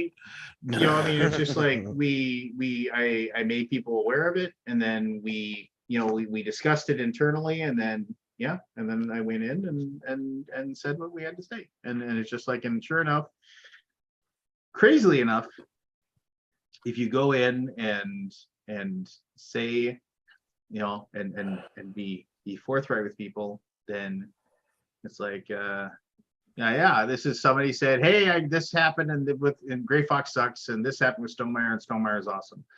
And I just finally said, hey, this is Lance here for Gray Fox Games. This is supposed to go out on January 12th. This is a person, and it didn't. That's totally our fault. We arranged this to be sent out. You should have an email with tracking information letting you know when to expect it. I apologize for the delay. Because we tracked it down, we realized that this didn't get sent out because and I'm not making an excuse, but we do get thousands of emails, and sometimes emails with a small group of people, emails fall through the cracks and things don't get done. So we did our best. Don't want to hear it. Make it happen now. And I followed that guy's tracking, and he got his thing. So do you think he came back in and posted, hey, got my stuff, thank you? Well, hell no. That's No. So there you go. Scott, getting back to this designer's kid, was she in Sure. the same college twice that got shot, or was it two Yeah, she was different at, ones? so she was at the one last weekend. Or when was that? The one in the Michigan one. Okay. And then also in Oxford High School, I think is where she was, which I didn't know that one. But- Yeah, I never heard that. Oxford High School, 14 months and 2 weeks ago. And So then- what, she was a senior in this school when it happened, then she was a She was a senior in freshman Oxford High in School, and now college? she's at she was at Michigan State. Oh, this girl's gonna be fucked up. Man, It's dramatic. it's a shame. Yeah. 2 in a year and a half. Jeez. Quickie said, Oh, yeah, a year and a half. said, Lance, have you watched The Last of Us yet? My daughter and I have watched 4 episodes. No spoilers. I've not I'm watched not it. gonna. Well, I haven't mean, seen it. episode 1 when so it's Is it worth, episode is it 2. worth watching? Absolutely. I think so, yeah. Okay. even Nobody though- asked you. Nobody Oh. asked you. I Kevin, mean, it was Evan. implied. It was implied. Everybody It was wants to know my implied. opinion on everything. I do. See? No, I've been watching it with my daughter, and we've been enjoying it. Okay. So Yeah, we enjoyed it. What? And we'll- There's only 3 yeah. episodes so far, right? Or I think 4? There's a fourth 5. one.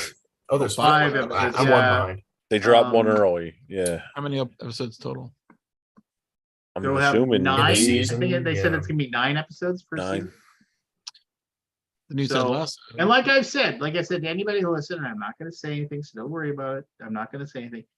It has been very interesting knowing what I know about the game and knowing the progress of the game and how they'll it's if depending upon if they follow the plot of the game, I'll be very interested to see like how they handle certain things. And also it's been very interesting to see people like go, oh my gosh, like that's really weird, or I wasn't expecting that, or Yeah. things like that. So just so I yeah, I mean it's just like I remember when Last of Us came out and I played it. Yeah. I remember when I got done with it, like I was like, that should be a movie.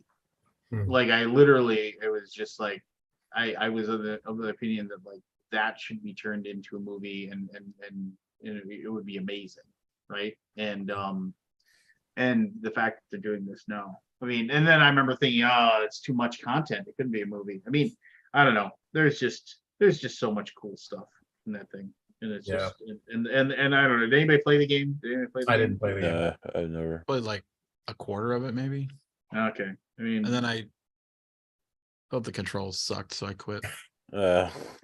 They were. What do you know I about went making back. video games? So I don't it know. was, I like games that actually feel fun to play, and did not feel fun to play. Yeah. It was not Funky, for me. Yeah. Yeah, this show, I thought, I was like, oh man, it's another Walking Dead. They're gonna go from place to place that they think is safe, and then surprise, it's not.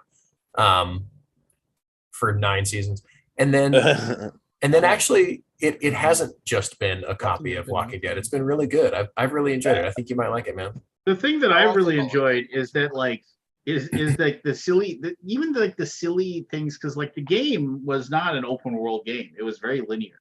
It was Yeah, it was, like it was on a rail. it was on a rail, and so but like there's certain things that like there's iconic scenes, iconic moments or whatever that like, and there's even like this whole the whole process of like, oh well, it's like we have to figure out a way for like these two people to sit around and have a conversation. Well, we'll do that by saying, oh, only this one person can get through this spot, climb through this like hole, and leaving the other two people sitting there talking, kind of thing. And it's just like, and that actually like happens in the game where you're just like, so I was like, that's really cool that they're like actually making it a, the fact that like his clothes are exactly the same as like the clothes in the game, and stuff like that. So I don't know, it's done well, and it's I look forward to seeing how they handle certain things, and What he said. no spoilers, What he said. nothing on. But Oh, I watched that Yellowstone 1929? Oh, with Harrison Ford. Yeah, Nice. it was only 6 episodes, but I Harrison think Ford? that could have been a movie. You know, yeah, I heard it Harrison, was. I heard it was good. Oh, it's Eh, uh-huh. Harrison Ford and Helen Mirren. Is that her? Mirren, yeah. Mirren? Yeah, Helen Mirren. I haven't seen it yet. That was the she was in Excalibur. Yeah. Oh yeah. Harrison Ford is really good It in was, that thing with what's his face? Arthur's nemesis, or Morgan, not Morgan Le Fay. Was it Morgan Le Fay? No, Morgana. Morgana. Yeah. Yeah, Morgana. Which is like his sister or something. I don't remember. Yeah. Yeah. Which And I think she- Morgan Le Fay is her name, right? Isn't Yep. it? Yeah. I don't Yes. know the names. Was it I Morgan? think Le you're Fay? right. I think that's what you said. And Or was that the child? No, Oh. Morgana Le Fay is then she Mordred is the child. Mordred. Mordred. Mordred is the Yeah. child, and then that's King Arthur's son. Yeah. yeah. Who turns out evil and stuff, right? Yeah, and then Yeah. because she pretends to be Guinevere and then seduces him and then Yeah. has a son. Yeah, that's right. I I swear, swear, baby. I I was swear I telling you. did. I thought it was you. I actually almost watched Your tackles Camelot on. on HBO the other night. I never seen it. What's that? Camelot from the 50s or Oh, the 60s, I guess. Yeah. 60s. Yeah. No Excalibur. I never seen it, but I almost watched the other night that I fell asleep. 67. Never seen that one. Excalibur. Richard Go back and Harris. watch that one. That's a good one. That was both That's got Patrick Stewart's and Yeah. I think is it Liam Neeson? It's like his first movie or something like that. That's If I awesome. remember correctly. In 1981. Nigel oh, Terry. that made such an impact on me as a kid. I saw that oh, in 1981. I was and too I young was like, for it. What is this? Yeah, I was 2 years old. I was 3. Oh God. I Depending remember on it what was. in I remember 81. it was on HBO a lot when I was. Yeah, a it was kid. on HBO right off the bat. Awesome. And my dad let me watch it. Uh, And it's got Fantastic movie. some stuff in there. Does it? Kids. Yeah, there was definitely some stuff that you shouldn't be watching. Oh, as it's a based kid. on a book that I've read. Okay, got it. But It's called Le Mort d'Arthur. It's like Yeah.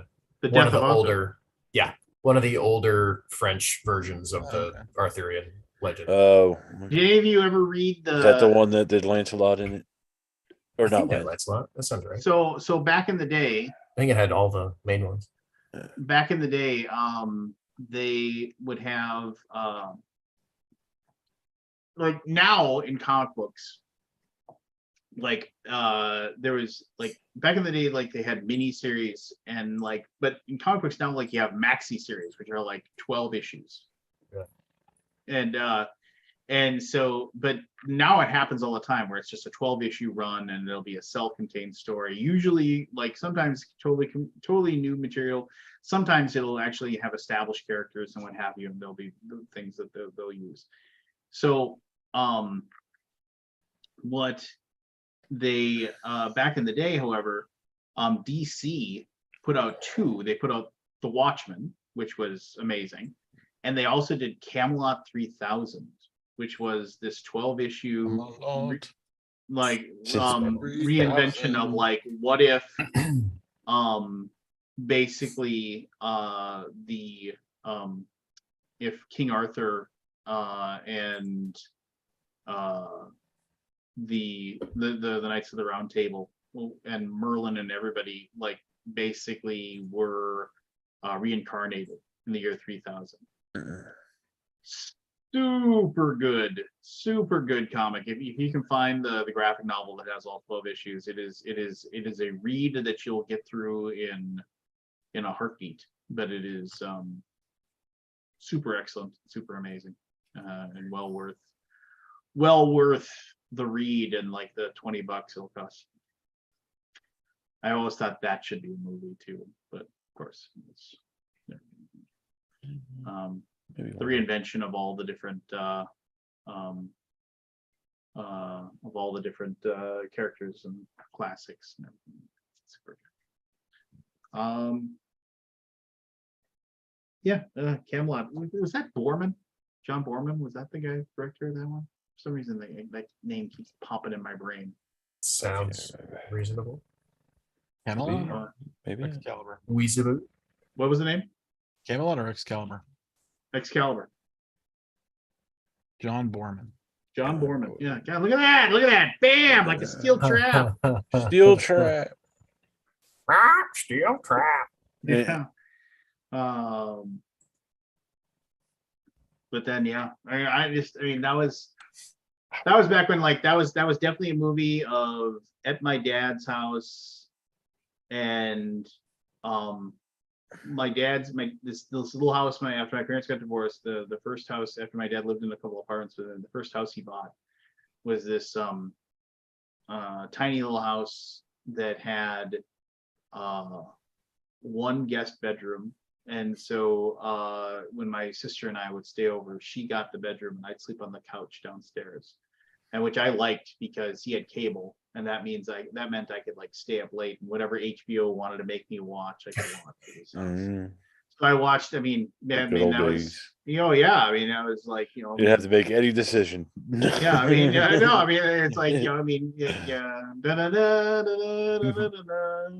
Yeah, I love the HBO. The thing, and then you flew into the HBO like logo or whatever, home box office. What a great But I remember, yeah, I watched a lot of Camelot at his house. I watched a lot of like Alien. Yeah, it was just like. And yeah, man, I mean, it was just like I used to love, and I remember then I had to get up and go like turn the channel manually, so that was like when I was laying on the couch. And But I remember those boxes with the switch, it was like a 3-level switch, then each channel was its own button. Did you have Not that? really. But it wasn't wireless, it was on a wire. It was on a cable. Yeah, and I remember, but the thing about my dad though that was cool was that he had this he actually had stereo TV, so he had like, and so because my dad was kind of a stereophile and audiophile, and so he had like the whole good so like when I would sit there and watch TV, it was like he had the speakers behind you, he had like the surround sound stuff for anybody did it, and it was super. Yeah, I was just like watching movies at my dad's couch and sleeping there was like, it was super cool. I loved it, and I was totally fine with. I was totally fine with the fact that my sister was like, it's like, because she was like, I get the room, fine, whatever.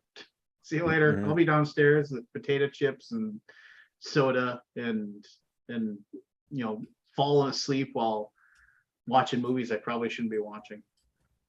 Yeah. Yeah. I don't know. It was just it was good stuff. God, that's a great memory. I haven't thought about that in years. Yeah. My dad's dog, Shadow. He had this Cocker Spaniel that would sleep at my feet on the couch. Cocker Spaniel. Yeah. Good dogs. I used to have Springer Spaniels. I wonder what, I mean, there's gotta be somebody who's got, remember the cable listing, you get that book and you'd see what movies and everything like that, like HBO movies on TV in let's just say 82. There must be the kid. See if you can 83. find a scan of that book. It was like a little half a book, right? Or like Full I've never list of seen it. 1983 movies and TV shows on HBO. Here, I just found one here. do you have the scan of the book? No, but I mean, here's Look It's for like- a scan of that book. I'm sure someone scanned it. well, who's still got them? Like, here's one. It's like someone has them. I'm sure someone has them. Yeah, there's some pack rats. Staying Alive, Going Berserk, Space Hunter, Superman 3, BMX Best Bandits, Superman. 8 p.m. I remember that. I thought it was like 5 p.m. Rumblefish, Lone Wolf McQuaid. I remember that movie. I actually remember Rumblefish. Microwave Massacre, To Be or Not to Be, Blue Thunder. Oh, I just rewatched Blue Thunder. I don't Dude, know what that is. there's pictures. Is it? That someone has scanned all of the guides. Osterman Weekend. I remember the Osterman Weekend. That Bring was a good here, movie. Lance, go to this website and share your screen. All right, well, give me the link. I'll give you hold on, I'll give you the link. Give it a link. Link me up, Because, you know, son. Might as well, Link since me we're all up. the way down memory lane here. Copy link. Do you remember any of this, Evan? These old fucks. No, he over was here? only one. Yeah, that was two. Yeah. Oh, think so. oh, Aldi. I told you, I found it. That's Oh, Mother hold load. on, hold on. Yeah. What's this? Let me click this link. Hold on. What do we got? Retro Share jump. screen.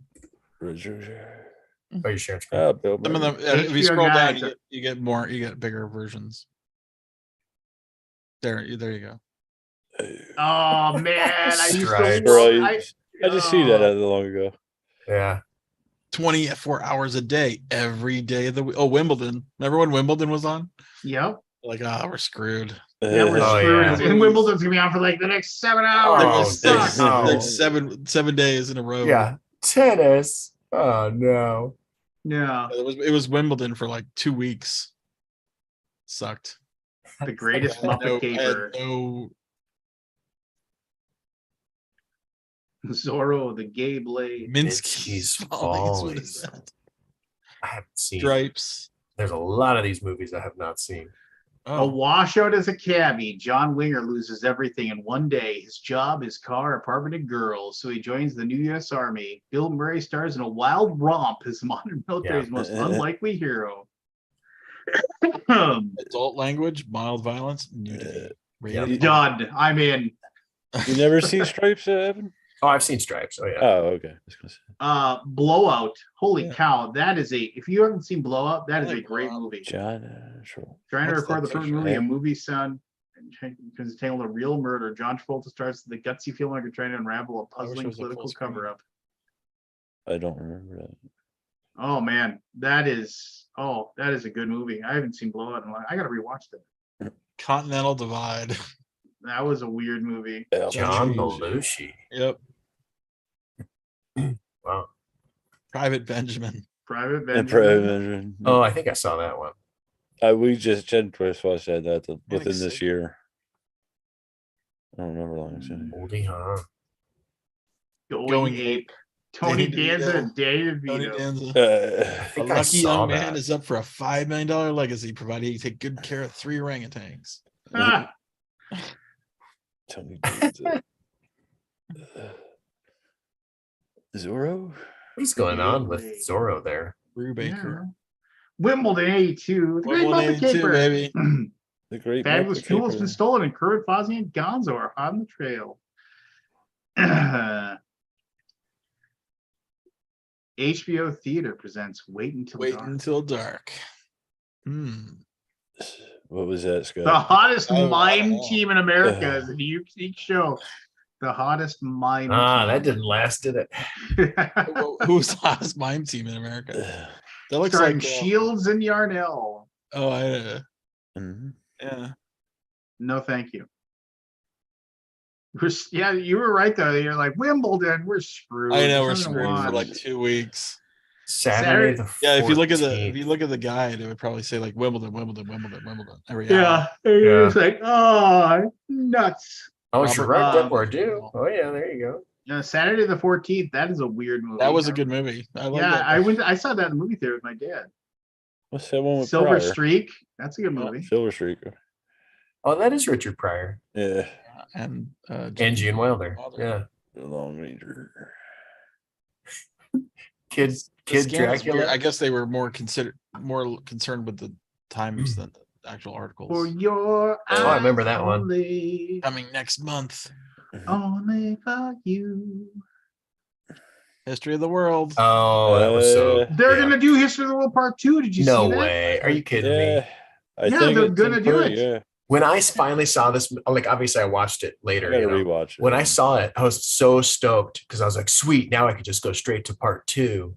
I feel like I've seen these books. I mean, I remember looking at them. Oh, I remember, and they were dog-eared, and because they were right yeah, next to the and TV. like highlighted. We do the Yeah, highlights. yeah. So you're like, ooh, we got to watch that, honey. Circle that one. Oh man, this is Diana just Ross. Kramer versus Kramer for your Oh, yeah. only. The Deadly Game. And you could tell if it was a good movie, it was on the first of the month. Yeah. Yeah. That was the blockbuster day. Dom DeLuise. Oh, that's History of the World. Yeah. Isn't that crazy now with everything on demand? It's like Star Trek, Where we- the motion picture. Yeah, no, I mean, yeah, History of the World, it's coming back, baby. History of the World Part 2. That's exciting. And Maybe we'll and get uh these base. and Mel Brooks is gonna be he's gonna be in it. And like Really? yeah. God bless him. Wasn't like stay tuned for History of the World Part 2 with Jews in space. Wasn't that like part of what? They Yeah, got space balls. A full-length trailer No, for there History was of the a- World Part 2 was Yeah, released no, on there is. Hulu. Yeah. It was released? Yeah, History of the World Part 2 is released on the trailer was released on Hulu on February 6th. Oh my gosh. Oh, the trailer. No, no, this guy's talking about they're going to do it. in space at the end of the first one. No way. Yeah. I remember at the end of the first one there was a Yeah, there was. but it wasn't for Spaceballs. It was Yeah, he just never got Just around to the second one, I guess. Uh, Well, There's he a did trailer. just, 50 years there's a later. whatever. trailer. I kind of want to watch History of the World again. I've not seen it since I It's was a been kid. forever. Yeah, I was just thinking about that. I better. As I the have guy like that kid is just memories like of it. the deaf and blind guy, and they're like he's like they knock him down, he stands up. I can hear, I can see, but who am I? Yeah, that was Mel Brooks, right? Yeah. I wonder, it's those old movies where you're like, if I go back and watch this, like how problematic socially Yeah. will it be? You know what I mean? Product of the Mel Brooks, time. probably pretty, yeah. Probably no, pretty bad. Um, But I watched like Blazing Saddles and I was surprised how like I just Blazing I- Saddles was a smart I- comedy for I its time. don't didn't- know. it wasn't. I mean, you know what do I know? But it didn't seem that bad to me. So I don't know. It was so funny for me, but like that scene where they're like they're trying to track down Gregory Hines, and they're like, oh, you know, and they're talking about the eunuchs, and it's just like, oh, he hasn't. Well, he's only been a eunuch for so long, or whatever. And then they have that the girl dancer the comes in, and Feathers. she's just dancing, like doing her erotic dance, and they're like, he's a eunuch. They get to the next one. That man's definitely a eunuch. And they get to the next one, and she's like even more just like completely over the top stripper dance. And the guy goes, that man's dead.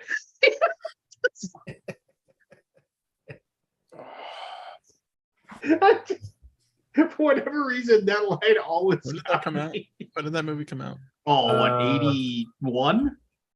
I'm guessing. My dad took my stepmother took me to that. 74. No way. History of Part 1 is 74. No. Blazing Saddles. Blazing Saddles. Yeah. I was looking at Blazing Saddles. Sorry. I just remember, What's yeah. wrong with you? That man's dead. 1981. Yeah. Was that the first movie you want? I got it. I got 81. I got it on the dot. Nice. No, the first movie he took us to was Smokey the Bandit. Oh, was it? No, hey, no, but I love did I- Jackie Gleason. did I get that one on the dot? The History of the World? Yeah, 81? yeah. June 12th. Bam. 81. Budget 11 mil.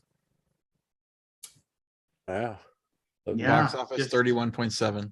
But I just remember, people watch and then the where they're There's the street vendors on France, you know, apple cores straight from the garbage of the rich.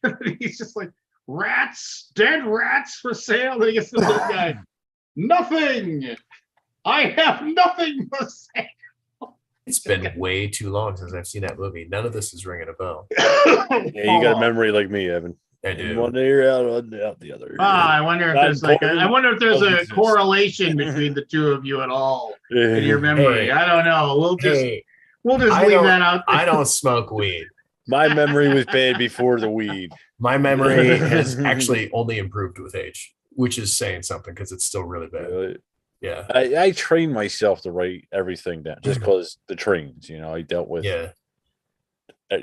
So then it was just not Can we important. watch the trailer of History World Part 2 Oh, I'm in. and get you I'm Flagged. in. I already had Juiced. control with Warner Music Group for like when we were first. I don't know if we were singing or what, but like I already got. He blamed it date. on me. you got a Did they tell you this song?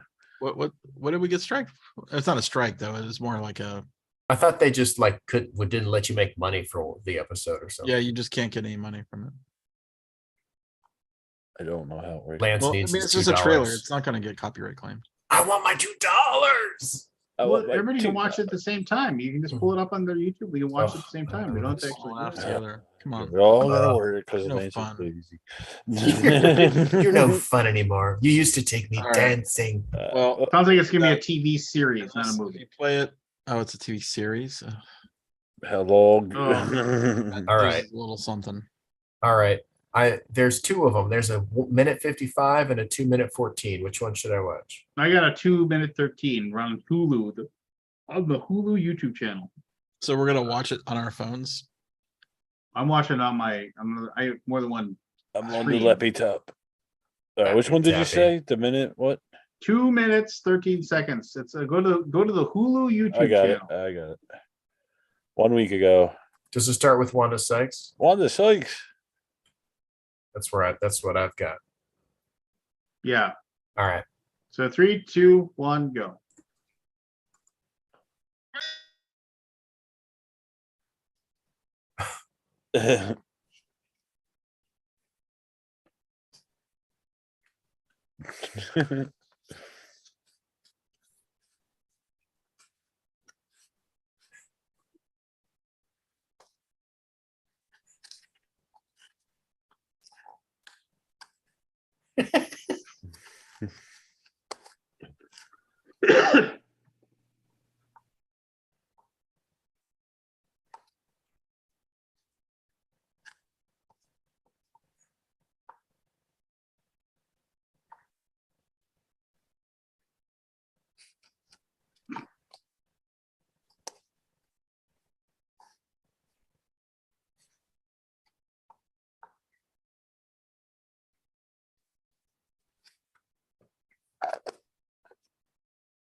I get it.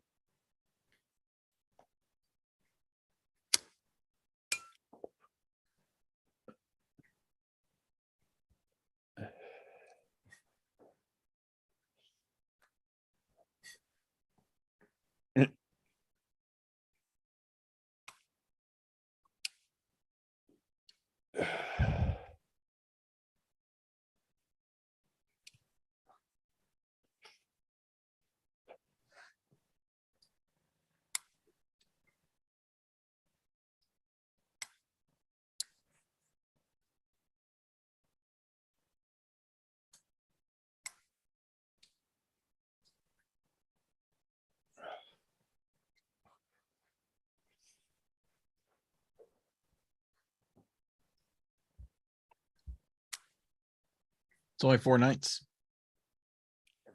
Probably 4 too many. It's 4 I was hours. gonna say, it looks a little corny, but Yeah, I'll still Got watch a it. chuckle out of it.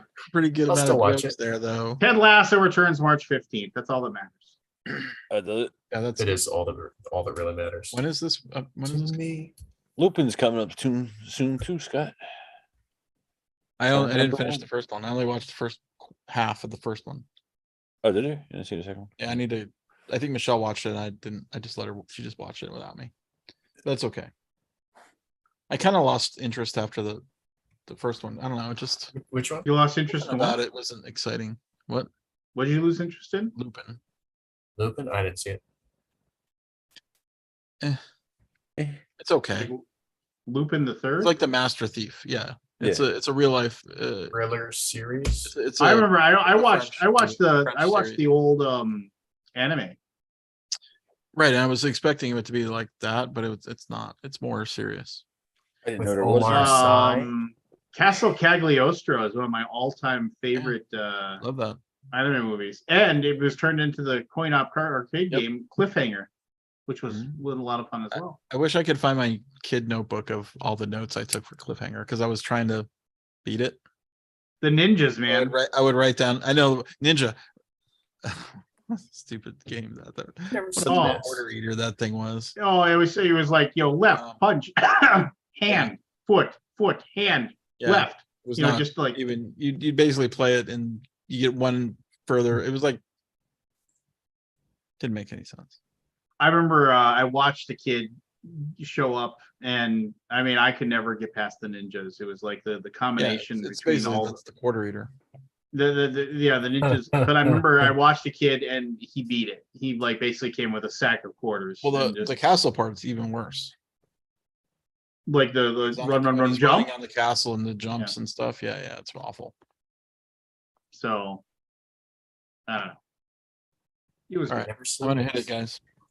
Yeah, I was gonna say Yeah. it's getting All right. I don't want to end it all, but Yeah, well, That's all good. I mean, Yeah.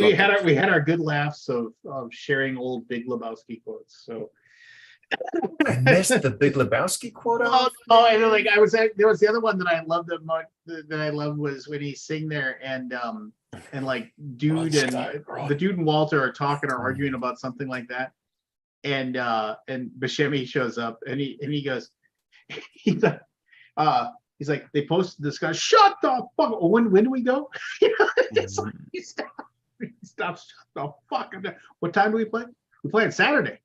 He's like that he's like that fucking son of a bitch. He's like, what's that? What's the league manager's name? And he's like Herbert Schweig. He said gives him like he's like that. I told that fucking Kraut. It's like immediately picks up on the fact that he has a German name. God, that movie's great. I mean, it's so worth watching. Just flat out. And did you know that like all like the stammerings and everything like that they were written into the script. Like they didn't, like the Coen brothers were just totally not like, it wasn't a situation where they allowed people to Ad lib. Right. It was like every single word, it was like completely scripted out. But all right. anyway, yeah. Have a good Everybody one. sleep well, blah Good blah night. blah blah. Have a Thanks good for week. watching. Maybe next week, NordVPN. I'm not holding out. Don't hold your breath. I think I was they, watching someone earlier today that brought up it was a NordVPN ad, but I mean that thing's on everything. well, I thought I was going to be a esteemed Esteemed partner. colleague, You were wrong, esteemed sir. partner. esteemed just- partner. Welcome to the club. Yeah, Esteemed partner. I should have just All done right. it for free. All right, adios.